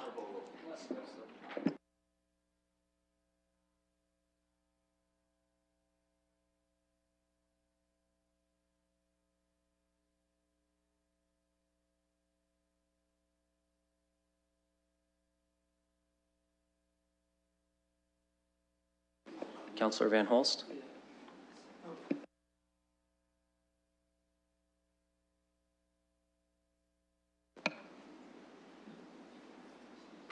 Closing the vote, the motion carries 6-0. Thank you. Okay, so just to frame this before we move on to the public participation meeting, there are 4 microphones available up in the gallery, one at the front each, another one up at the top, particularly for those who have accessibility issues. The one at the top may be easier to access. I will just rotate through the microphones, but we do have some individuals who have submitted already. I do have a Mr. Williams who's asked asked of the committee for delegation status back, I believe that was in September, Mr. Williams. So we will absolutely hear from you first, and then we will open it up to the rest of the public. We had communications from 4 other individuals. Those are in our agenda. If those individuals are here and want to comment further, they're welcome to do so. Those would be Mr. Ibrahim, and then M. Abu Khamis and T. Abu Khamis, and then D. Nelson from the Canadian Towing Association. All those are in the public agenda. As it's been noted already, we do ask that people refrain from applause or other demonstrations, either in support or opposition to comments made by the public. We want these public comments to be able to be made free of any feelings of being imposed upon or not having their voice heard. So please do respect that. And as we've heard from staff already, this discussion is specific to the bylaw. I appreciate that there are concerns around the police services contract. And I specifically asked that question of Mr. Katolik because it is here in the bylaw that the person involved in an accident can waive those prohibitions. That absolutely is something that we need to make sure is communicated to the police, but their contract tender process is not part of our discussion tonight. So just want to ask people to stay focused on the bylaw. You've heard from Councillor Saleh that the police are certainly open to hearing concerns around that, and he's happy to help facilitate making that happen. So with that, we'll start with Mr. Williams, if you want to go to a mic that's convenient for you. Sorry, and just before you start, we'll ask folks to give their name, address if they are comfortable doing so, just for the public record, and each speaker will have 5 minutes. Thank you, Council. I, Desmond Williams, was born and raised in London, Ontario. I am a father, community member, taxpayer, and small business owner of 519 Tow, a local towing company. As well, I am the division holder in our region of NAPTD, North American Auto Accident Pictures Towing Division, which is one of the largest groups in Ontario representing both small and large towing companies and affiliated businesses. NAP holds self-regulating contracts for the motoring public. Also, we are involved in the Ontario government meetings for Bill 15. We were involved, sorry. Rewriting the CVOR, giving the towing industry their own definition under the CVOR. Due to letters of protocol from the Ontario Provincial Police Headquarters Regional Commander, due to these documents, it allows the towing industry to operate as an essential service, allowing us to supersede municipal bylaws in order to keep the highways moving freely and the motoring public safe, as well as lessen productivity loss for businesses via freedom of transportation. The CVOR and the Highway Traffic Act supersede any municipal bylaw. These acts already have this rule in place, the 200-meter solicitation law. Although they did not mention in the presentation that Section 2B of 171 of the Highway Traffic Act states, unless if there is not a sufficient number of tow trucks already at the accident scene to deal with all vehicles that apparently require the service of a tow truck. Essentially, this means that if there are not sufficient amount of tows per vehicle involved on a scene of a collision, then any tow vehicle that has a valid CVOR registration is allowed to stop and solicit services at said collision scene. So in turn, the suggestion that states the 200-meter restriction bylaw for tows helps to protect the public is very misleading, in fact. It will be an extreme hazard to public safety to have more accident victims' vehicles than in previous, blocking the flow of traffic on the road for longer periods of time. This law restricts tows who have beacon lights, flares, pylons, which are all tools to alert oncoming motorists to slow down, move over, and avoid the collision scene, from stopping to assist a motorist involved in a collision in an emergency situation.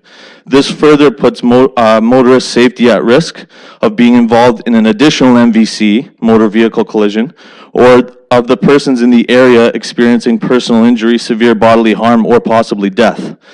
Not to mention the impediment of traffic and productivity loss via transportation of goods and services for all industries. Exempting the police contracted towing company from the 200-meter bylaw restricted is in violation of the Competitions Act, and it is also anti-small business and anti-free trade. It also defaults the destruction of our point of sale as smaller towing companies than the larger. The smaller companies attend accident scenes frequently to offer our services, so does the police contracted towing company, both without being called by police first. Some call this practice chasing. Others deem it simply as the solicitation of an essential service for towing. The law will allow the police contracted company, who already dominates 100% of the police towing calls, to in effect continue to chase, quote unquote, or solicit their business, which they do currently every day in competition with the rest of us, while restricting every other company from doing so, in turn resulting in hefty fines as penalty for soliciting our essential service, but exempting the contracted company from such penalties or rules. The London Police do not attend a large portion of collision scenes, and only fire department or EMS or tow trucks are attending, oftentimes. And police, through the 911 communications, direct the motorists to arrange for a towing service for transportation to the collision reporting center. So how then is city going to restrict tow trucks from attending the collisions, yet still allow the police contract towing company to attend this? This is instigating a towing monopoly and restricting trade in our industry. Not to mention, most importantly, breaking the Competitions Act, which states, anyone who arranges, agrees, conspires, or involved in a conspiracy to lessen or unduly take away transportation, storage, or any supply of product or insurance is guilty of an indictable offense of 5 years imprisonment or $10 million fine, or both. Although committee suggests that they consulted with the local towing industry, however, that only took place was a private meeting with the police contracted towing company, and another very short meeting with only certain companies included. The London Police Service is an agency of the municipality, so this directly correlates with the bylaw. Williams, sorry, I just want to let you know you've got 15 seconds. Yep. Implementing rules, although committee has stated otherwise. By suggesting to license only the tow truck operators and the drivers and not the towing vehicles and equipment registered under the towing business itself, you're providing the stakeholders with a less of a level playing field and justification for the licensing expenses. Also, you're not protecting the motoring public from uncapped rates, unfair business practices, unless the committee is admitting they are required to follow Section 50 of the Municipal Act, stating the city or township shall not establish a system. Mr. Williams. I just need to finish this point, please. Okay, A system of 10 more permits. seconds. Okay, of motor vehicles or trailers, those terms are defined under the Highway Traffic Act and the CVOR as part of the Highway Traffic Act and also governing body of the towing industry. We are formally requesting that the City Council delay licensing or making of decisions in regards to towing industry until more meetings are arranged to consult with the towing industry stakeholders and create a tow truck advisory committee for the purpose of assisting council in the development of proper, safe, and fair towing bylaws. Okay, Because, sorry, that's thank you. time. Thank you, council. Sorry, folks, but if we don't adhere to the 5 minutes time frame, we could be here all night long. Trying to be lenient to let people finish their thoughts, but I am going to adhere to that 5 minutes. I know that we also have Mr. Ross waiting to present. Mr. Ross, if you want to share your presentation with us now.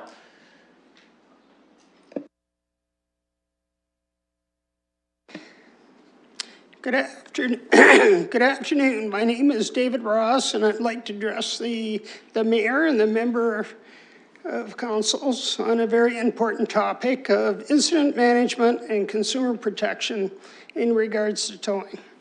The City of London has grown at a steady pace, and I have seen many changes over the last 54 years, and feel it is imperative that towing and storage be monitored and regulated. The motoring public at the scene of an accident are in a vulnerable state, often distraught, hurt and confused, and need assistance. They are being preyed upon by accident chasers who are out to make a lot of money. Consumers are being taken advantage of financially with excessive towing and storage charges and unregulated pricing. Our office has received numerous calls and complaints from local body shops and insurance companies regarding outrageous tow bills. The issue of wreck chasing and industry infighting is not unique to London, and concerns that go with it are now reaching alarming levels. In the last year alone, in Toronto, 2 operators have been shot and killed, multiple drivers have been stabbed. And this is all in regards to chasing. 3 weeks ago, 2 tow trucks drivers in the Kitchener area had their tow trucks impounded for racing down a sidewalk while racing to the front of an accident scene. These are just some of the examples that accident chasers behave, and now these trucks are operating in London this way. These concerns are emblematic to an industry that is in turmoil, and something must be done to protect the motorist and the consumer. I urge the council to pass the bylaw before us immediately in the interest of consumer safety and public service. Thank you for your time. Now, I do have a small clip here. We have actually several of situations that happen. In Toronto, it's the fastest truck there gets it. That's the way they work. So if there's a 2-car accident, you could have 7 tow trucks show up at the same accident. That's very common. Now, I'm going to show you a clip of something that happened to one of our operators. Now, in our trucks, we have cameras going forward and backwards, and every truck that works for the city, for the consumer's protection. So if undo, we could have somebody play this little clip here. I'll show you what happens when We'll ask you're... our IT staff to Yes, help you out there. that would be better than me. What you have is a truck overtaking us, passing us.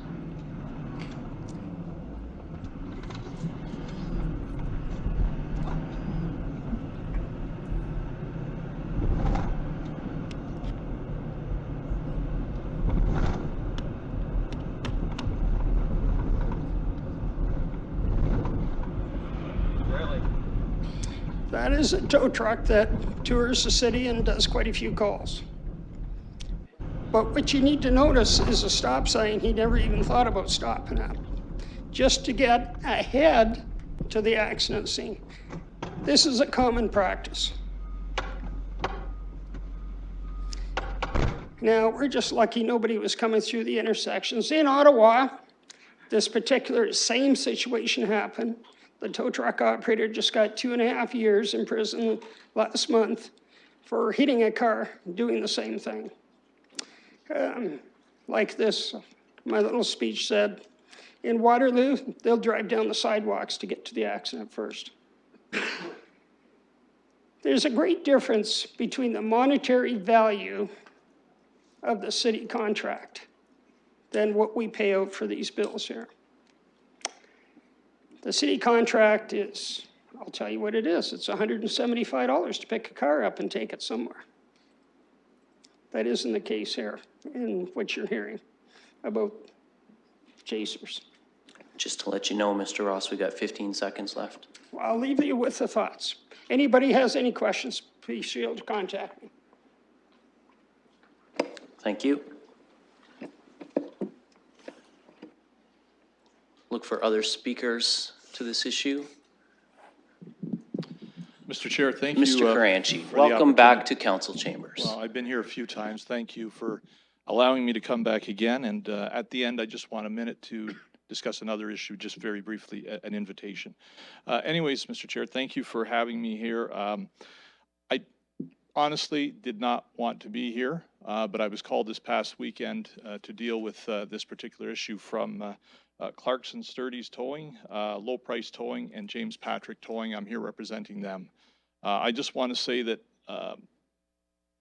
the fact that I spoke to these gentlemen and heard their story, I felt very compelled to be here. And I guess I want to lay out very quickly the fact that it was said at the beginning of this meeting, we don't want to talk or we can't talk about the police contract. The reason we're here is because of that police contract.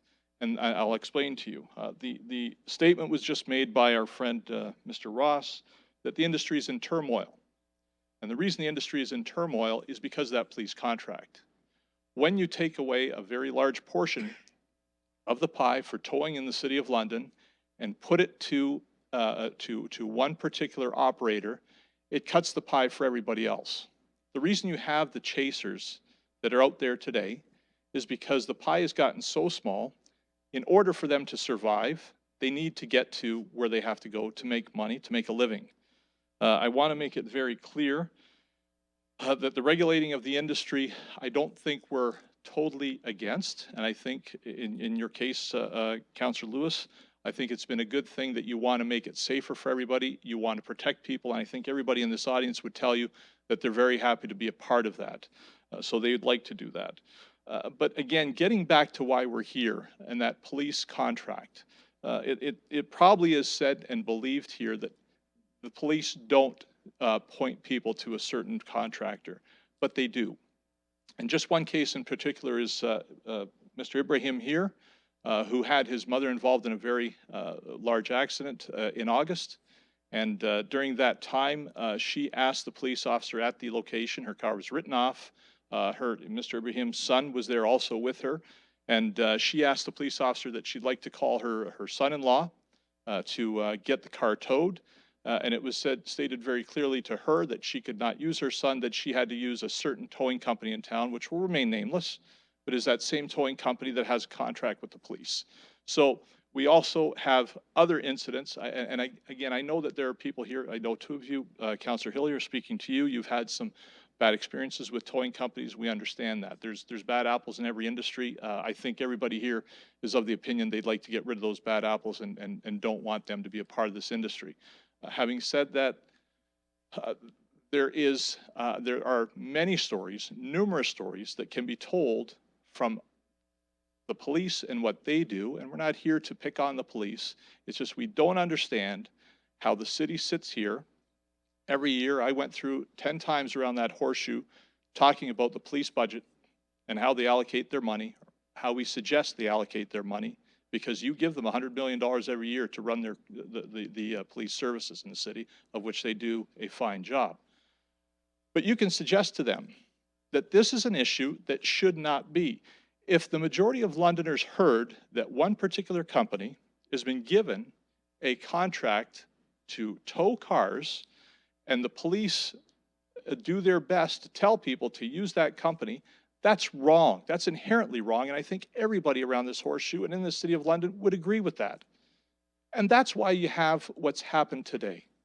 That's why you have the chasers out there, because they're trying to make a living. They have families. They have households to keep. They have equipment to replace. They want to do a job to help people. They don't want to do a job just to get rich, because really, you don't get rich in this business. You do what you can to afford your family a good living, and that's what they want to do. So again, with what we're trying to say here, and I know, Councillor, that in speaking to you, and I know everybody around here, because I hated doing it too, but a deferral, everybody's averse to that. I wouldn't like you to do that, but it behooves you to get the information from the London Police Service as to how they're going to proceed in the future. I believe the contract is up at the end of this year. They have, I believe, a one-year option to go forward. But that contract is what has caused, what has made the issue more acute over the past term of that contract. That's what's made it worse. 15 seconds, Mr. Cranchi. That's what's made it worse. So again, on behalf of those who are here, they want to make a living. They want to help people in the community in the City of London. They're not here to make a killing. They're here to help people. And what is being said here, I mean, you had examples of what has happened in other cities. You had one example of London. We have examples too. We actually have a tape of a police officer saying that he's been told by his supervisors to use one particular person in the City of London. That's time. Thank you, Mr. Chair. And if I can just say one thing, you were speaking about homelessness earlier, and I would gladly put out an invitation to any one of you. I know you've taken me up on that, Councillor, to visit our 60-unit apartment building on Hamilton Road anytime, talk to me, let me know. I'll gladly take you through. That's the work that you're doing and we're helping do on your behalf. So thank you. Thank you. Moving to other speakers up at this microphone. Thank you, Council. For the record, my name is Mitchell McDonald. So here in London, I am what is considered a young operator. I am 25 years old. I've been doing in this industry now for 3 years. I started in what is Waterloo Regional, which is governed by the Tri-Cities, and Waterloo Regional Police, as well as the OPP. During that time, the Waterloo Regional area does in fact have a bylaw on it, but their bylaw states that they are required to have a zoning license in regards to the city, both Kitchener, Waterloo, Guelph. That zoning area requires each truck to have a zone number in order for them to work in that specific area. If that truck does not have that specific number, they are required to leave that area in regards to Waterloo Regional Police Service and the OPP for Highway 78 along the north end. Now, in London, Ontario, learning the business again at a very young age, I have learned that people here do not have that choice that council has been speaking about. For a prime example is I met a young lady here a couple years ago living in London as a college student. That lady called me November 2nd. She was involved in a very large accident on Richmond and Fanshawe, a very busy corner with Masonville Mall there. She informed me over the phone that she requested for me to tow her vehicle and informed me that 4 other vehicles were involved in the accident.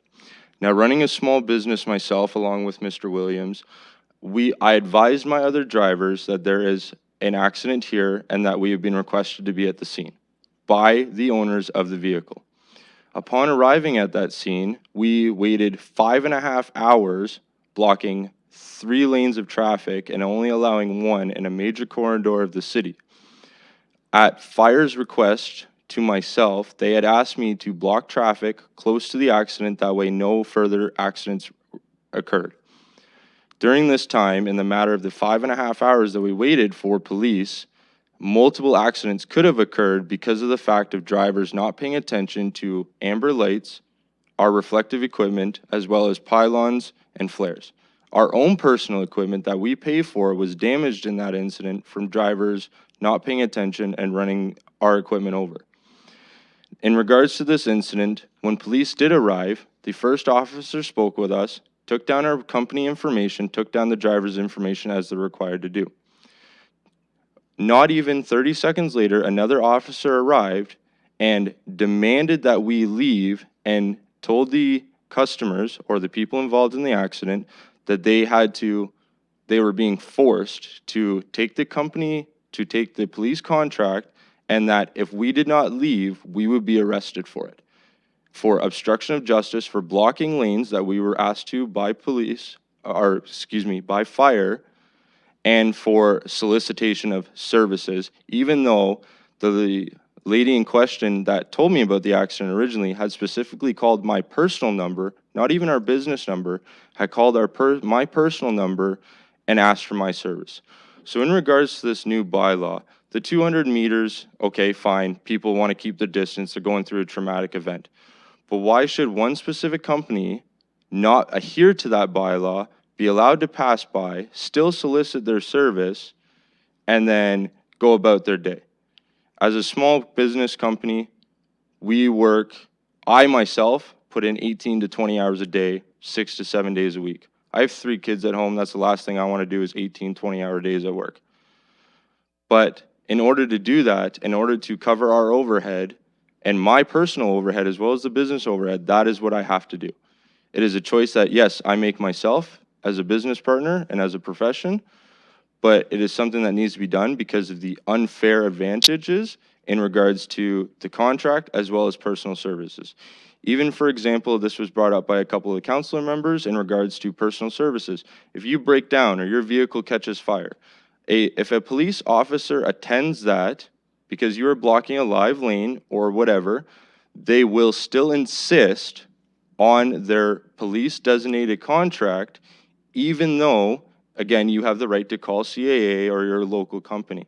So in regards to those counselors who are asking about that, why should that officer or officers be allowed to even contract on a basic personal service such as a tire change or a boost, have them force the customer in this circumstance to the police designated Just to let service? you know, 15 seconds, Mr. Thank you, sir. McDonald. Allow them to be pushed towards that designated service by the police, even though it could be something, again, that council has brought up specifically in regards to a boost or a flat tire. Thank you. Thank you. Look to other speakers on this. Good afternoon. My name is Charlie Jelinas.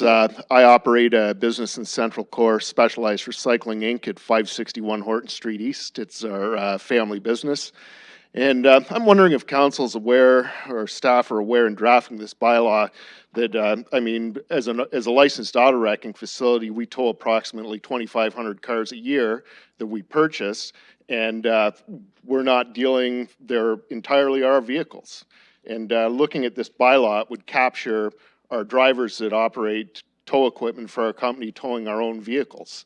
We're already highly regulated by the city, and in fact, we have a salvage yard license which requires police checks, clearances, Class C garage license issued by the Ministry of Transportation to buy and wreck vehicles, environmental activity sector registry from Ministry of Environment. So, yeah, it's duplicative. And looking at the definition of tow truck as proposed in this bylaw, it's so broad as to be meaningless.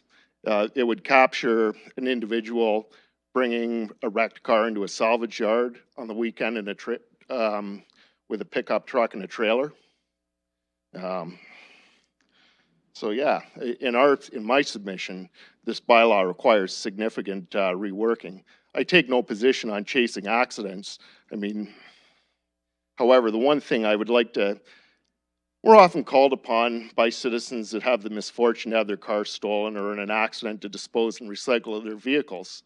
And I'm struck by, I was thinking about it today, it was probably 3 years ago we dealt with a citizen, I believe the man was from Victoria, British Columbia, and his son was nearly killed in the tracks at St. George Street in a small Honda, and he paid well into the 4 figures to the company that has the towing contract for the city. This man felt abused coming to our city. That's a black eye on our city, in my opinion, when somebody comes here in a tragic event like that and leaves with that impression. I'm just putting that out there. But I'd ask council to consider that, you know, the reach of this proposed bylaw is definitely overbroad and regulates into activities that are already highly regulated, and consider perhaps exempting holders of Class C garage licenses, for example, that you know, tow their own vehicles from the licensing requirement because we're already licensed. So, thank you. Thank you, Mr. Jelinas. Do we have other speakers to this? Thank you, ladies and gentlemen, for having me here with you.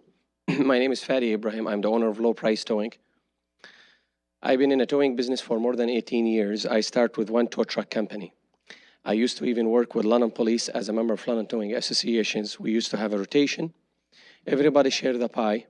Everybody happy. I'm not against our London Police Department. I am with them 100% from the top to the bottom, with all my respect to them. But what's happening, there's one tow truck company didn't follow the law and the rules. That this doesn't mean we should be abreast as a professional with the same brush. We are a taxpayer. We pay. Myself personally, I have over 7 properties. I pay enough tax for our city hall.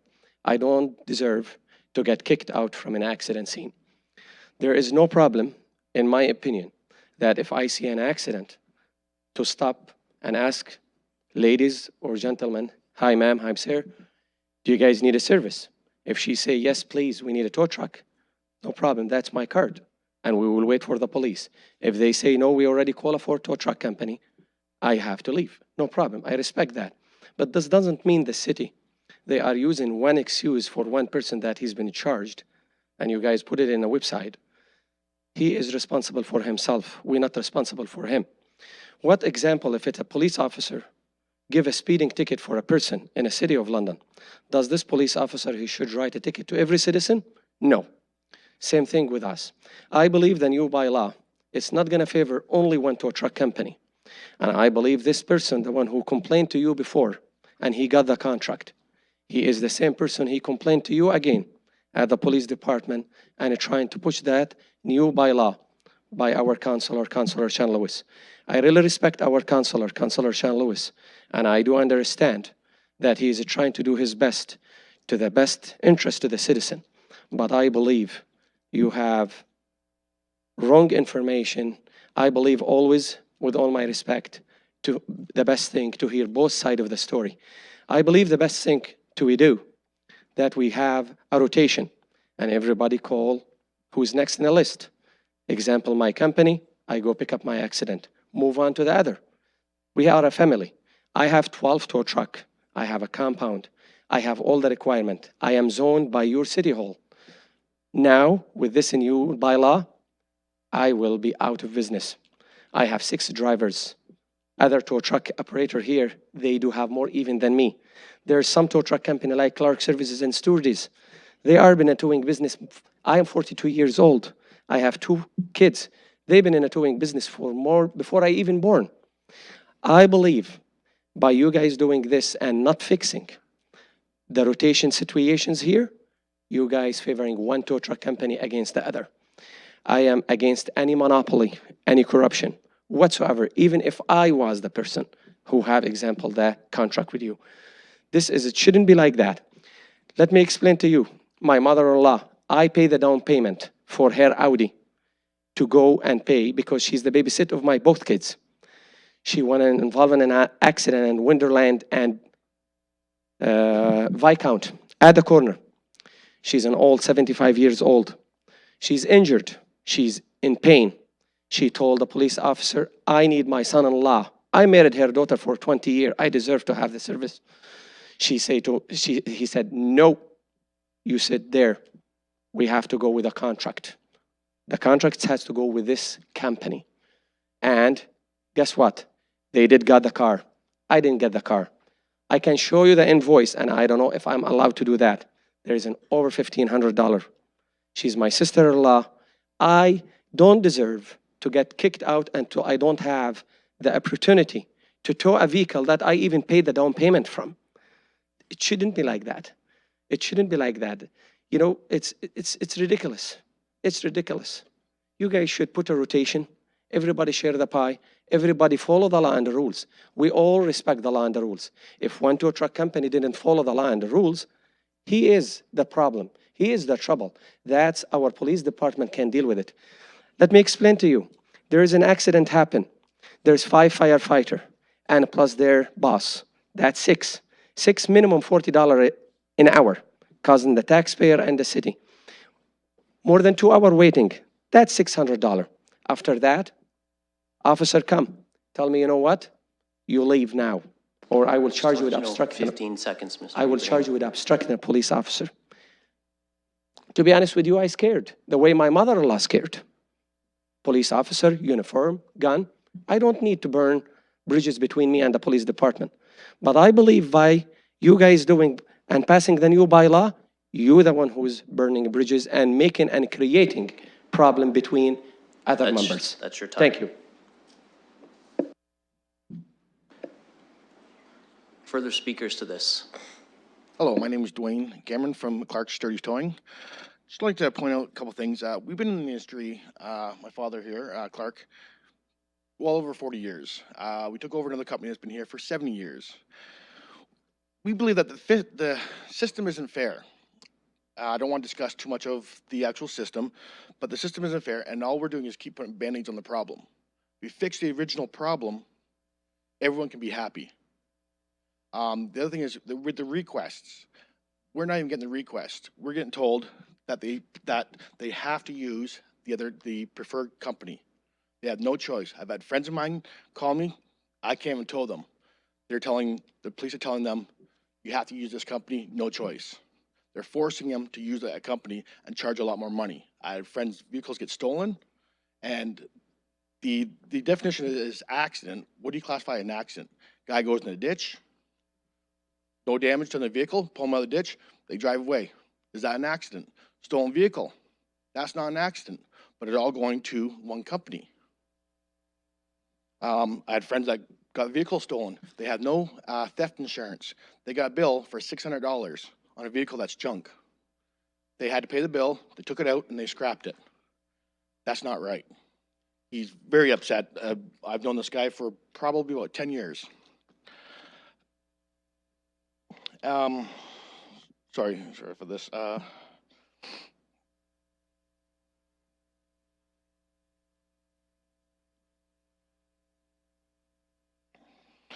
I had a little incident October 3rd. A customer of ours called us to tow their vehicle, pull them out of the ditch and tow their vehicle. I showed up on scene. Police weren't there. We waited. I called the police, 911. I said, "Are you guys sending somebody out?" They said, "We are." And they said, "Pardon me, who are you?" I explained to them, "I'm Sturdy's Towing. I got called here." And they said, "Well, you won't be doing the call anyway." I said, "Pardon me? Well, we don't use you anyway. We use another company." I said, "Well, the fact is the customer uses us, and per contract rule, a request takes over what the contract does." And they said, "Well, we ain't going to be using you." I said, "Well, you will be, because I will be here when the officer gets here." And the dispatcher says, "We will see." We hung up. Officer shows up. The officer did let me take it. But that's the problem I'm getting from a 911 dispatch. How do they know that? It was a simple request. I was there before the officer even got there. And I got a hard time by 911 dispatch. That makes me not even want to call 911 dispatch, because I'm just going to get flagged. I'm going to get bothered. We get hassled every time we see an accident. We don't chase. We have an extensive customer base with companies, big companies and small companies. We do a lot of work. We have 19 trucks, a bunch of trailers, a bunch of equipment. We just want a piece of the pie. That's all we're asking for, fair treatment. We've been in this business long enough. We can do anything out there. We just want a piece of the pie. A fair treatment. That's all I ask for. Thank you. Thank you. Do we have any other speakers to this issue?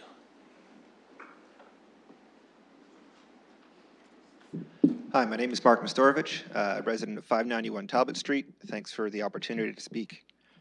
So I have a couple comments to add to stuff that's already been mentioned. I just want to say my angle here. I work at a call center, kind of like CAA. I see a lot of these invoices come through, customers who had a first responder come out.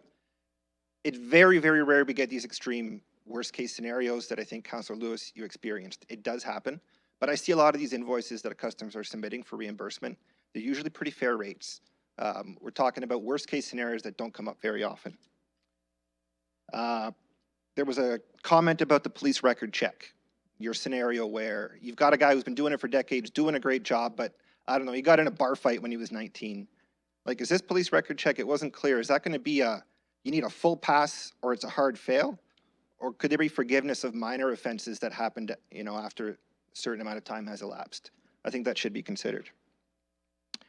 I know we're not here to talk about the police contract, but it comes up. And one of the reasons it's there is to meet these goals you guys are talking about. Improving safety, better response times, and protecting consumers. I don't know if anyone's looked at the model in Montreal. They have exclusive towing contracts for specific stretches of highway.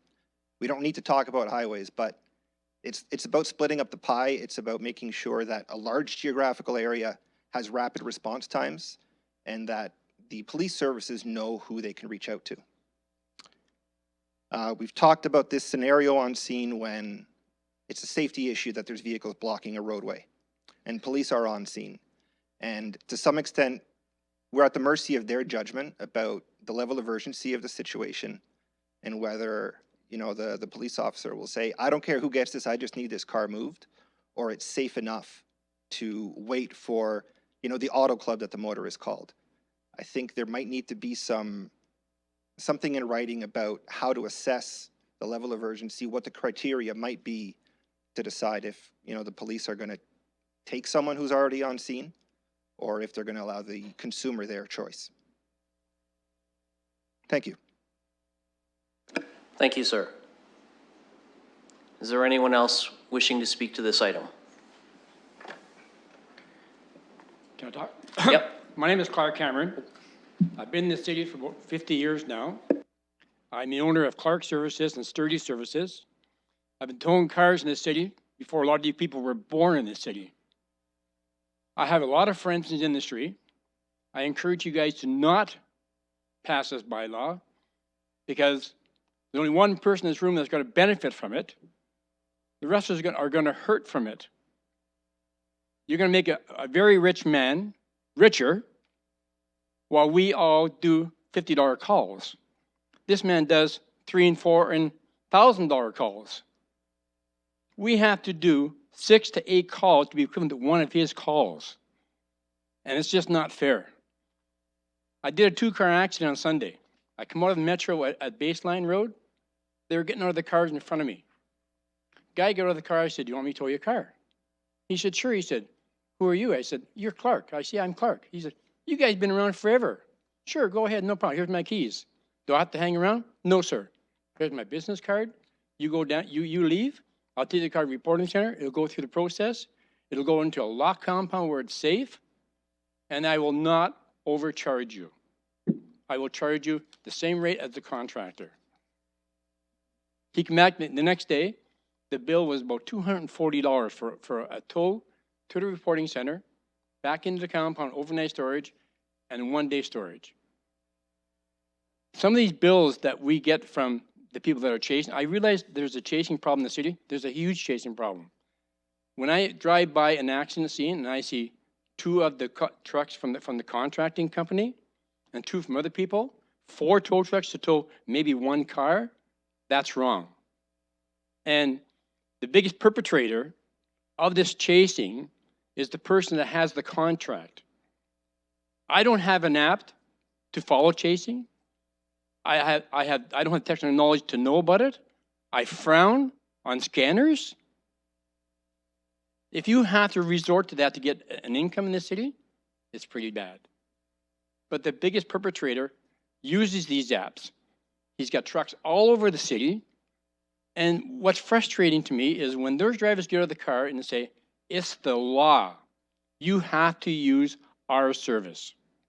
And that is so wrong to the individual who doesn't know, because the people in London, people all over Ontario know who has the contract. They don't understand why one person has this contract. And it's very frustrating.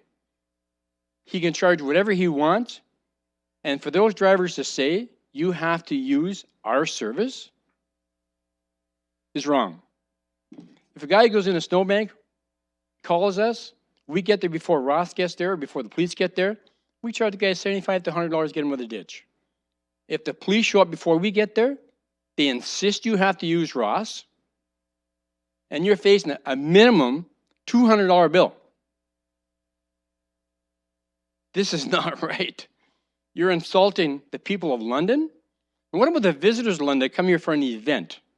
They come here to go to a concert, to a hockey game. These guys get into an accident. They don't know the procedure. Police officer shows up. Because you have to use who we use. What do you mean? Okay, I'll go along with it. Because they just don't know. This is where this company gains on that, because the people don't know. We have to educate people. We have rights, the consumer has rights to call who they want. This is what's frustrating to me. I have a lot of friends in the city that want to use my service. We have a lot of trucks. We do a good job in this city of servicing the public. We have a very large volume base who do not, under any circumstances, unless we just can't get there, use the other guy. They'll use our service. They hate the other guy. Strong word, I'm sorry. Mr. Mayor, I voted for you. I'm very happy you're in this position, and I hope that you guys all use some education to not favor one company because that one company is going to benefit from it while we all pay for it. That's wrong. Thank you very much for listening to me. Thank you. Any other speakers to this? First of all, I want to thank council for hearing our side of the story for a change instead of it always being one-sided, and that's my opinion. I don't know how the other guys feel. I've been in the towing business, and I worked for Mr. Ross for 25 years. I think the rotation should go back. Sorry, I'm not going to count this against your time either, Yep. but can we just get your name for the record, please? Tom Whitworth, Whitworth Towing. Thank you, Tom. The rotation had its flaws, 100%. We all had issues. Could it have been tweaked? Yes, 100%. I was the president along with Clark for a few years on the rotation, and we asked for input from the police department, from the police services board, from Tom O'Brien, who was looking after it at the time. We weren't asking to be policed by the police. We were asking for help on how to curb the chasing problem. We got nowhere with them. And now the rest of us are paying for it. We think it should go back to the way it was. We all want a piece of the pie. That's it. We want to be treated fair. We work our asses off, pardon me, through the night and day to service the people of the city. My question is to Nicole, what is this bylaw or this licensing? What is that going to give us? What does it do for the tow operators here in the city? Does that give us the right to do police work again? Or is that just for garage calls or people off the street? No clarification. So what is it? What is this piece of paper going to give us? You want to fix the problem in the industry? We need to be trained. We need to be trained to arrive on accident scenes and know as a professional that when the police officer asks us to roll that car over, that we're doing the best we can. I want to know if any tow truck operator here, other than myself, is trained. Can the service contractor provide that information to council, to the rest of us? I've been through the RecMaster training. I think Dwayne maybe is another one. My question is, how many of the preferred contractors, operators, are certified? That's a question. Can you answer that? Excuse me, this fair is enough. not the forum to engage Fair enough. in debate with other members of the But public. training is the only way you're going to make the profession better. It'd be like going to school to be a certified tow truck operator. Nobody has that here. That's what we need. We don't need a piece of paper. We need to be trained to serve the public, to serve the fire department and the police department and EMS, and to be part of their team as well. There's a lot of cross-training in the US where towing companies go in and help do mock-up situations of rollovers with tankers and stuff. We don't do any cross-training here in the city with our fire department, with our police department, with our EMS. One of these days, there is going to be a wreck fest out on that 401 or in the city. We're not nobody is prepared for that without proper training. Training is what this industry needs. Doesn't need a piece of paper saying you're a tow truck driver. That would be like saying, because you're on council, you're a professional counselor or a professional politician. Show me your credentials. Show me a piece of paper that says you're a professional councilman or a professional mayor. We have to be trained for the situations. We are no different than a doctor or a lawyer. We are first-line responders. It's about damn time we start acting like it. Thank you. Thank you. Looking to any other speakers at any of the microphones? Just give folks one more second if anybody else wants to say anything. So. I'm Dexter Fildy. I help out with some of the small companies here in London. Being 25 years old and getting into this industry, I've seen both sides of this whole entire of towing. I just, for me, I think everybody should be equal in this city, just not with one company. All of these people in here who are tow truck operators have busted their butts, have owned their own company for years, and I feel that a lot of them are not treated equally and fair as well with the public. I know that when I have been out in my own car with my own family, and we've either been driving or walking, and we've seen an accident, and we've seen a tow truck on scene and asking the person if they need help, and they say yes, and then all of a sudden the London police show up and there's no contract company on scene, and they get out and say, oh, you can't take them. There's a contract company coming. How is that fair? How is that fair to everybody who has the right to their own company? So for me, getting into this industry and everything else, I think everybody should be treated equally, that everybody has a right to have their own companies and help out the public. And I don't feel that only one company alone is going to help this whole entire company, this whole entire city. Thank you. Thank you, sir. Any final speakers? Seeing none, then I'll look for a motion to close public participation. Moved by Councillor Soleil, seconded by Councillor Squire. Call to question.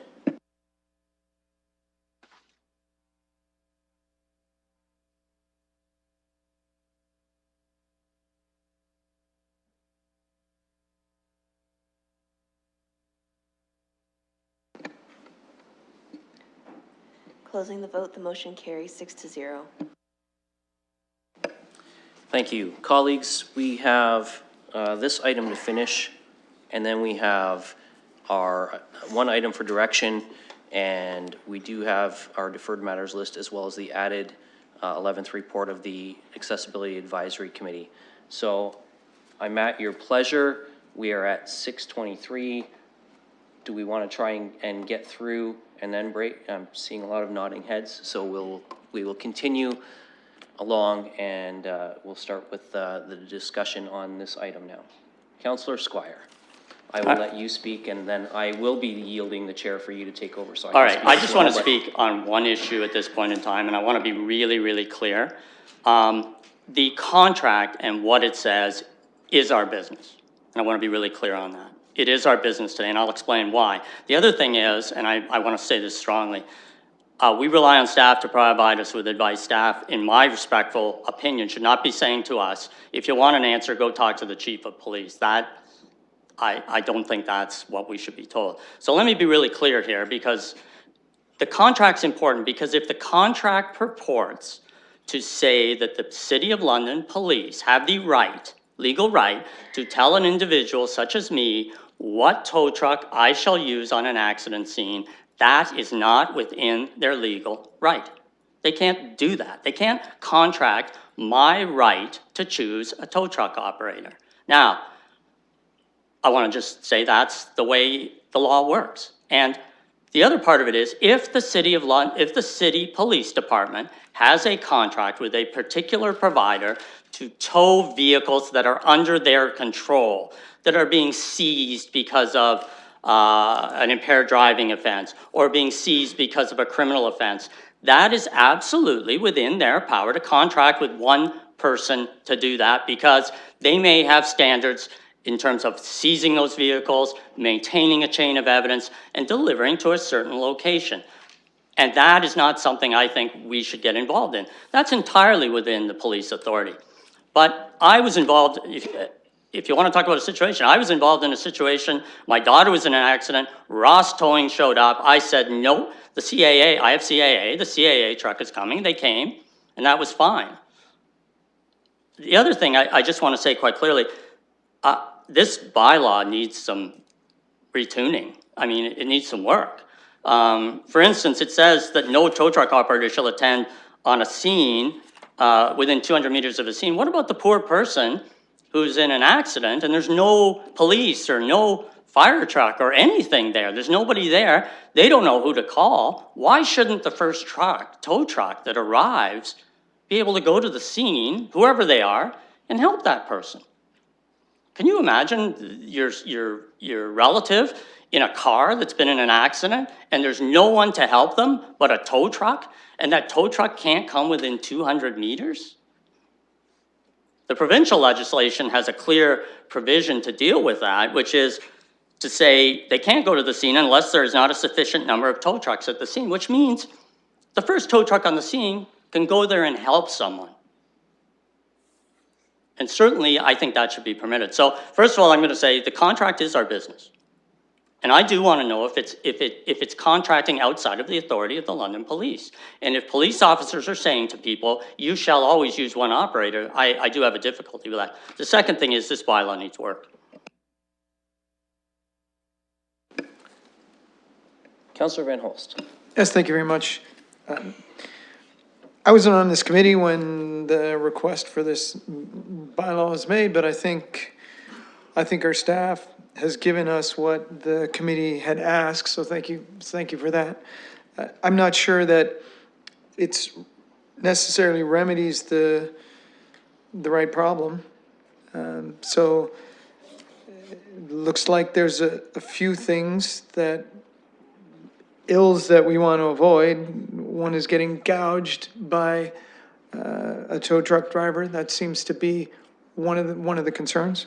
Maybe I can ask through you to staff what some of the others are, but that seems like more of a monetary would be more of a monetary legislation, legislating rates in certain instances, rather than necessarily saying who can and can't be there.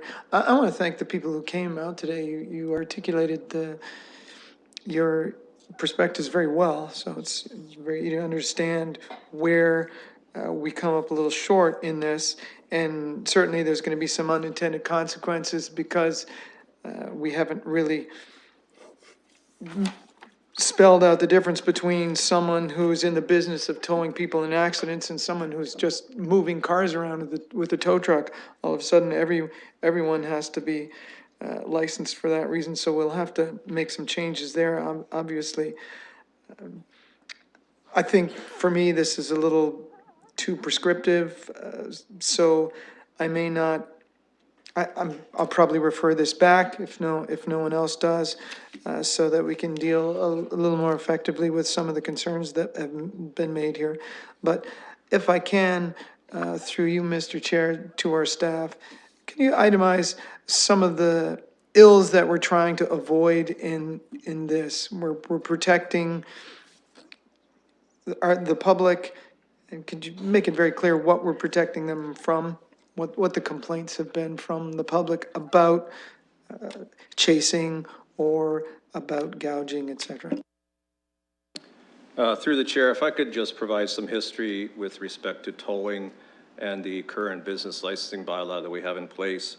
When we passed this bylaw in December 2017, as a result of approximately 2 years of public hearings, we did not include the licensing of tow truck industry in the bylaw because at that time we felt that the Fighting Fraud and Reducing Automobile Rates Act was in place and that was sufficient enough to deal with issues that were occurring out there. And at the time we weren't getting a lot of complaints about the chasing issue. So it was at the request of council that we came back with these regulations, and we totally understand that the crux of this issue is the police contract and the movement from going from a rotational system to the current system. And although we have an excellent relationship with the police, and we work with them very closely on a number of matters, I can't tell the police to change that. That's a Police Services Board issue.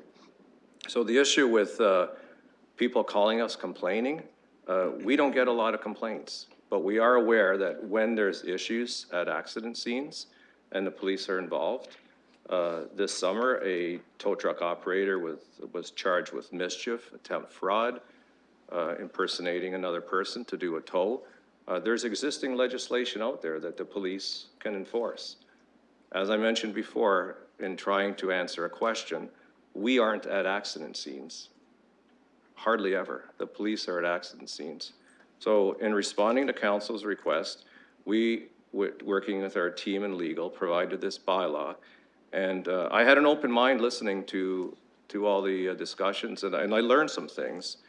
And my respectful position at this point, having listened to this public participation meeting, would be to refer this matter back so we can have further discussions with police administration.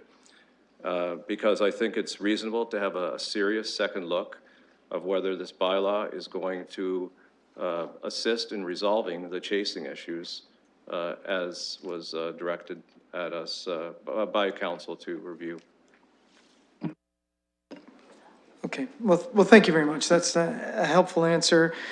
I know that sometimes our council asks for things that aren't recommended by staff. It looks like this might have been one of those. Sometimes the problem seems bigger than it is because of a few people emailing us, and perhaps this isn't necessary. So if I can, Mr. Chair, I'll make the motion that this be referred back to our staff for further consultation. Councillor Squire? I'm happy to second that. Okay, we have a motion on the floor to refer this back to staff. Councillor Squire seconded. Councillor Squire, would you be so kind as to take the chair, please?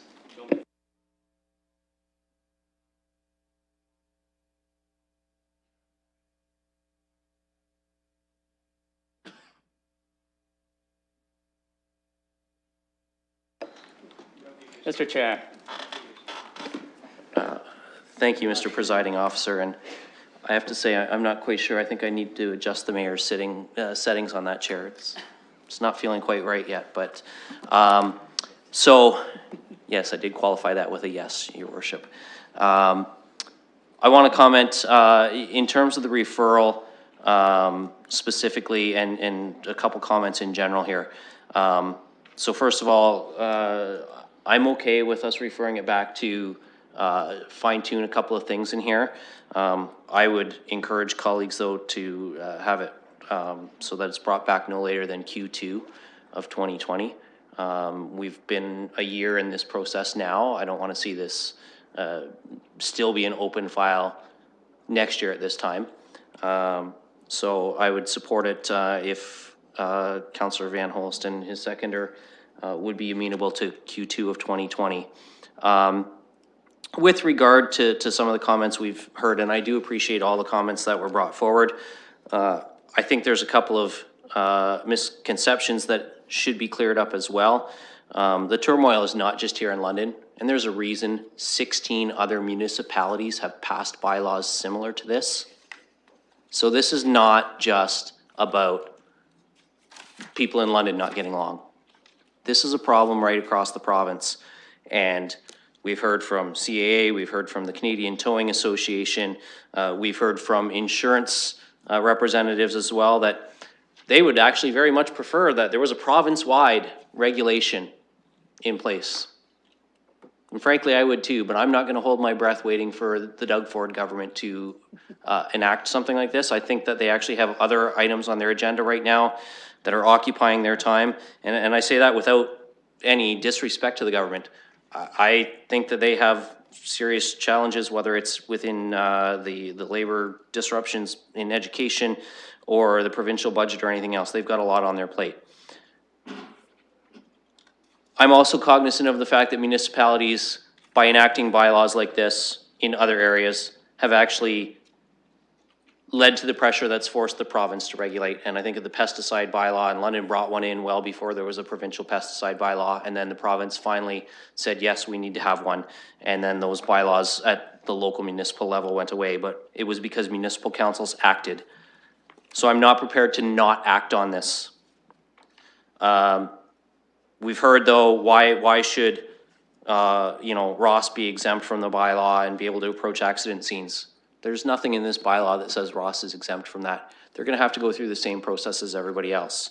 I listened to the story about the fire truck asking I believe it was Mr. McDonald talked about The firefighters asking for the cones and the flares to be deployed. And you know what, in this bylaw, it says firefighters can give you permission to approach the accident scene. And I think that's a good thing because our fire and EMS are actually on scene sometimes faster than the police. So it's not just the police that have the authority here to waive your ability to enter an accident scene. EMS, fire, and the vehicle owner. And I really want to emphasize this piece. I agree that it's not our police officer's job to tell anyone who their tow can be done by, except where there's reason for the police to impound that vehicle, whether it's a criminal property matter, whether it's an impaired driving situation, whether there's a fatality or serious injury where they have to do their forensic investigation. That is not council's job. That is a police operational matter, and they absolutely have exclusive authority to take those vehicles away. But if you've put your car in a ditch, lost control in a snowstorm, that's that individual vehicle owner's responsibility. And it's clear to me that that's what's in the bylaw here, that person's individual right to make a choice is in here. And with the lack of a bylaw right now, I actually think that gives police more flexibility. I think if there's a bylaw, it actually gives them reason to say, oh, no, it's right in the bylaw, you have a choice. So I think that that's a step in the right direction. I did want to ask a question, though, through you, Mr. Presiding Officer, of staff, because I thought it was a really good point. Mr. Jelness raised this point. Because certainly when I asked staff to look into this situation, I was not thinking at all in terms of regulating a private tow, a vehicle owner towing a vehicle from one location to another. So in an instance where that was the case, I'm with a pickup truck towing a vehicle to a wrecker's on the weekend because I own the vehicle and my brother's driving the truck or whatever. Or in the case of a Class C garage, they're moving a vehicle from the garage to the wrecker's. Would this bylaw be applicable to a private situation like that? And in particular, sorry, the licensing aspect. Through the chair, that was never the intent. And perhaps that's another reason that we work together with our legal department to either tweak the bylaw or make a future recommendation whether the bylaw is even necessary. Okay, thank you for that answer, because that's very important to me, because that was never an intent either. And frankly, if Mr. Jelness hadn't raised that question today, it would have been something that wouldn't have crossed my mind in introducing this. It's certainly not what my concern was bringing this forward. But when we saw the clip, and I'm sure there are clips of many bad behaviors out there, but when we see a vehicle running a stop sign to get to a tow faster, that's a problem. Wanting a piece of the pie is not an excuse to break the law. Running stop signs, running red lights, whatever that might be. And I'm not saying that anyone in the gallery who spoke with their concerns about this bylaw has done this, but it's happening. So it's very important to keep that in mind as well. There are issues happening around this issue. I'm happy to have staff go back and tweak it. I don't want Mr. Jelness to have to go through this to tow a vehicle from his garage to the wreckers, or for an individual to be forced to take a tow company when it's not the police's jurisdiction to do that. I'm very, very happy to hear, and I was going to actually, had this even been recommended forward, I was going to ask Mr. Katolik pursue with Councillor Saleh the communication with police in order to ensure that what the consumer's rights are on site does matter. So I'm happy to support the referral, but I want to emphasize again to folks who are here with their concerns about this. Council cannot direct the RFP and the tendering of the police contract for police services. That's the exclusive jurisdiction of the London Police Board.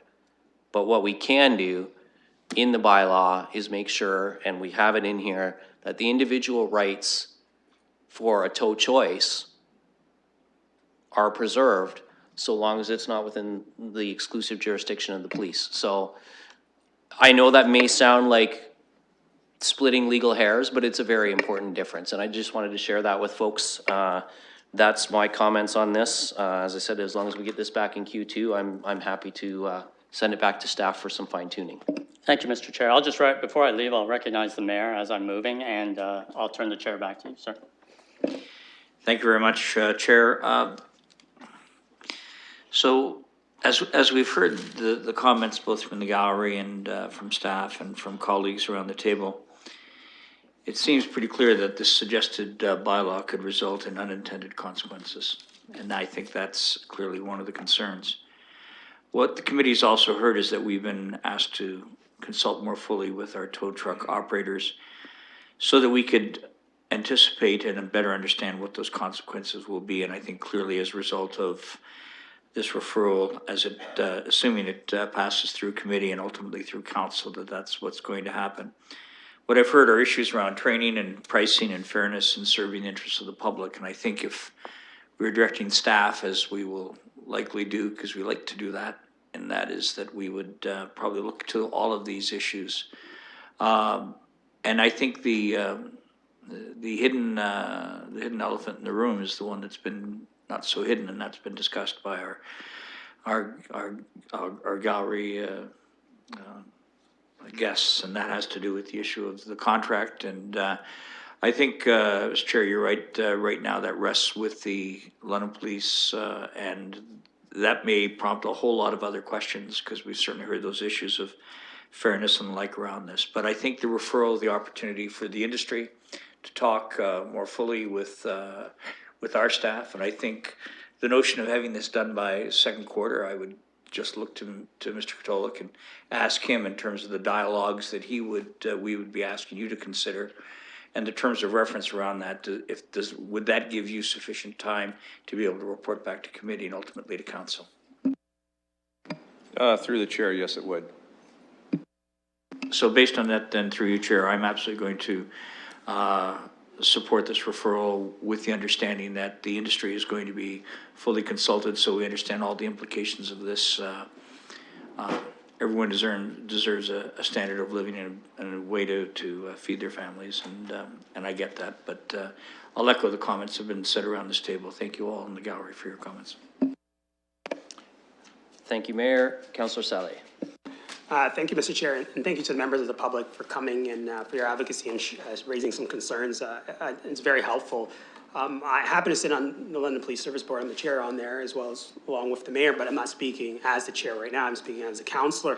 I did have an opportunity when I stepped out to reach out to the chief to get some clarification on what the London Police Service has done to date. And he has confirmed to me that officers have received the training. It's very clear in the procedures about some of the issues that you're indicating where members of the public are being directed to only use a specific company. He has assured me that is not accurate, and that's not something that's within the procedures. And if those instances are happening, give us the who, what, where, when, how, and the specifics. And the chief and administration will look into those complaints if they're valid and take the appropriate action. So I can appreciate there's a lot of passion, then come forward with those specific complaints. But I wanted to make sure and assure the members of the public that from what I've heard and from what I've witnessed, that is not what the London Police Service is doing. I don't know what maybe private companies are doing. I can't speak for them, but I know the London Police Service continues to work with integrity and do their part. And I just don't want that misconception out in the community because the training is there, the procedures are very clear, and I have the confidence of the chief, and I just spoke to him to get that confirmation.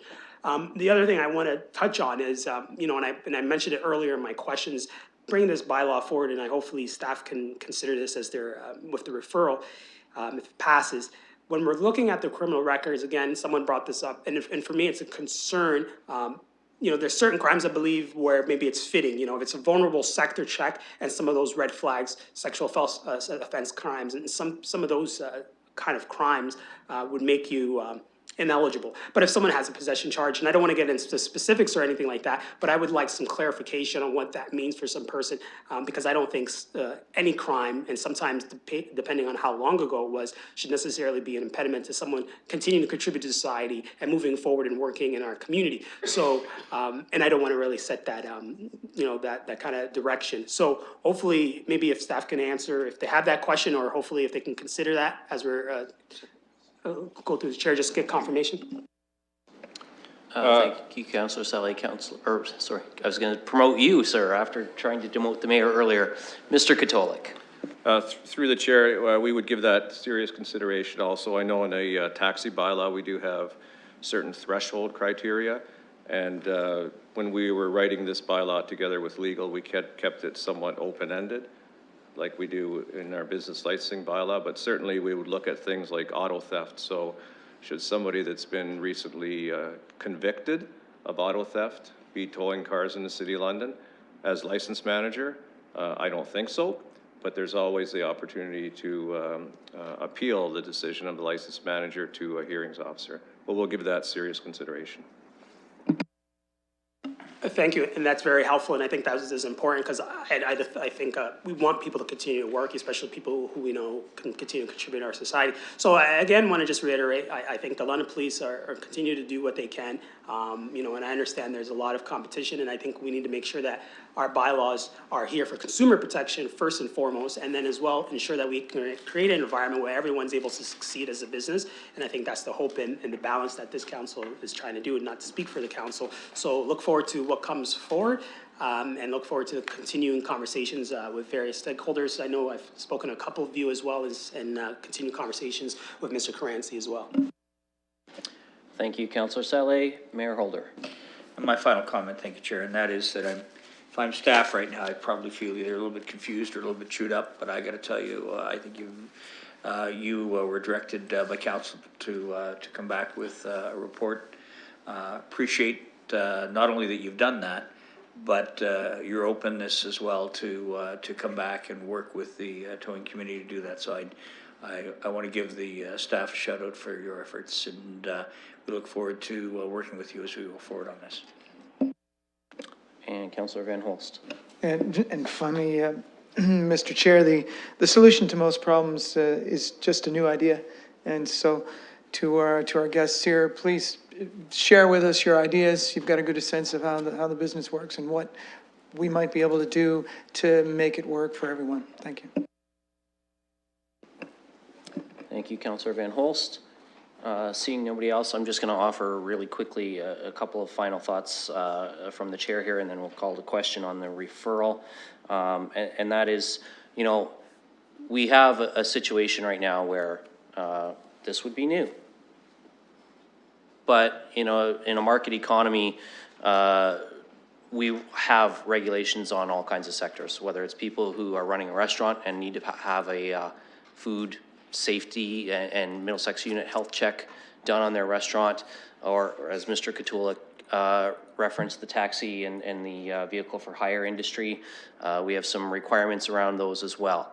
I think it's important that everyone understand that this is first and foremost about a consumer protection measure to protect people who are in a vulnerable situation at a time when they could be easily taken advantage of.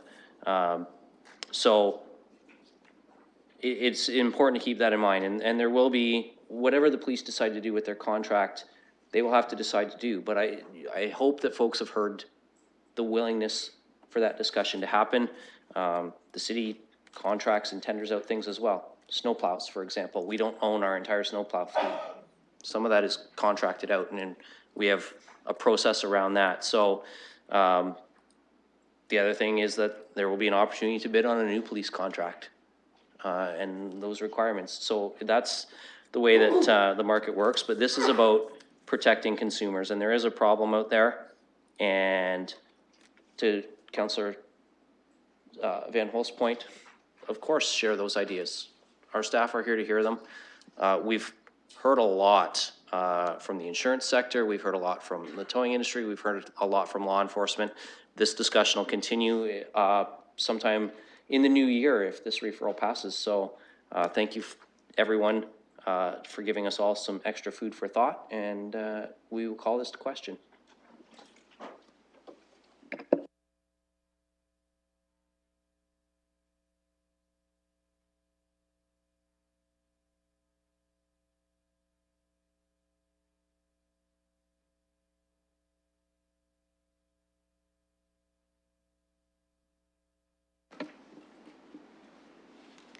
Closing the vote, the motion carries 6-0.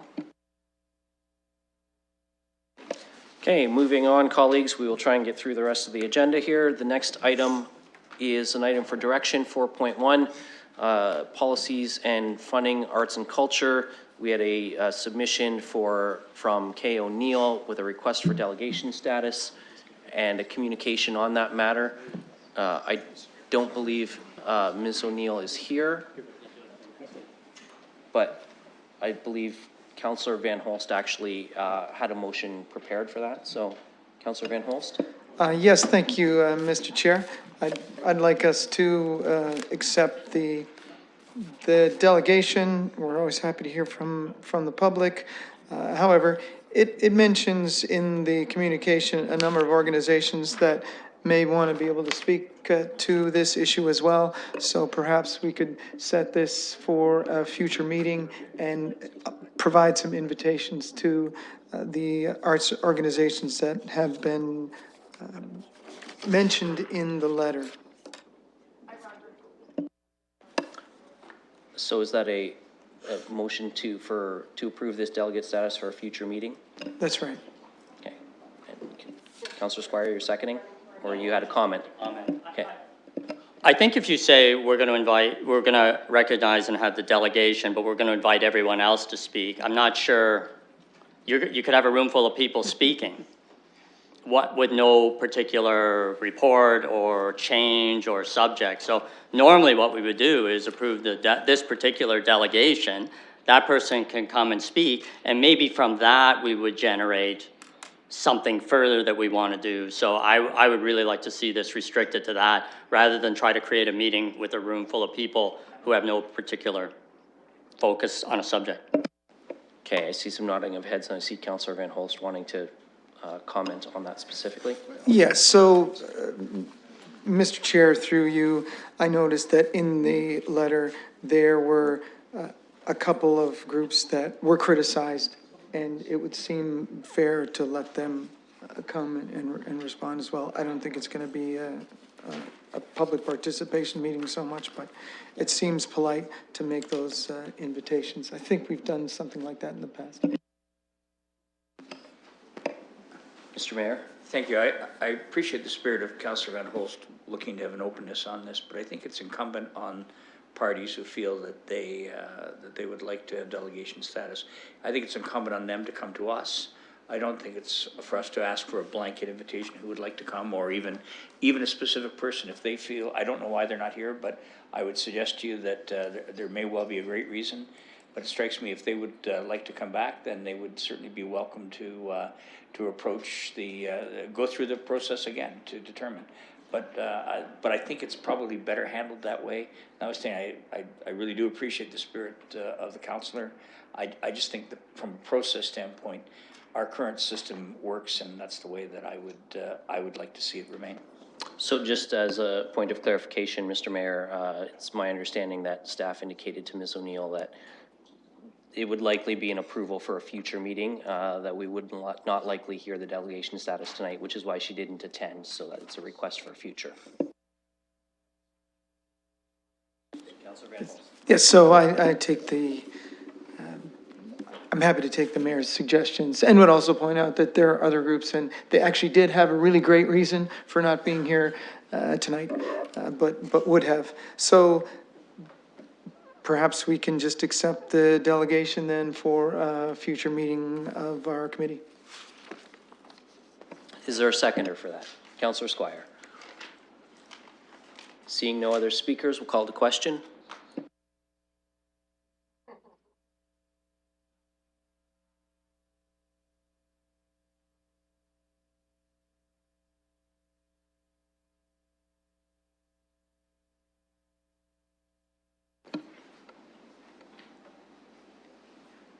Closing the vote, the motion carries 6-0. Okay, moving on to item 5 on the agenda, deferred matters and additional business. 5.1, the deferred matters list. Moved by Councillor Saleh. Seconded by Councillor Squire. Any discussion on the deferred matters list? Seeing none, we'll call the question.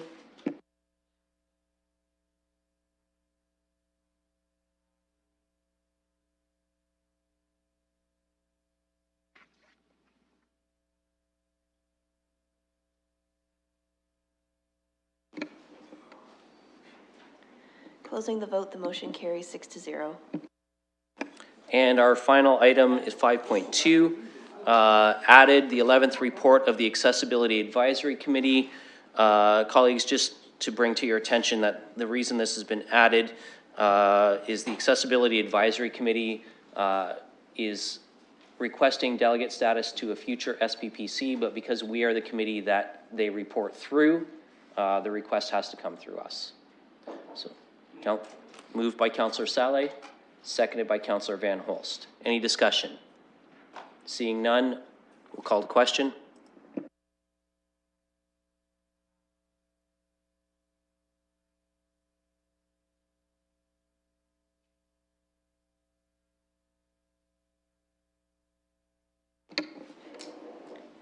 Closing the vote, the motion carries 6-0. And we have no items on the confidential part of the agenda, so we'll look for a motion to adjourn. Oh, yes. Just want to say, first meeting gotten through, well done. Thank you, sir. And is that in addition to your motion to adjourn? All those in favor? Oh, seconded by Councillor Saleh. I thought that was a given. Councillor Saleh always seconds the motion to adjourn as long as he's present. So we stand adjourned. Thank you.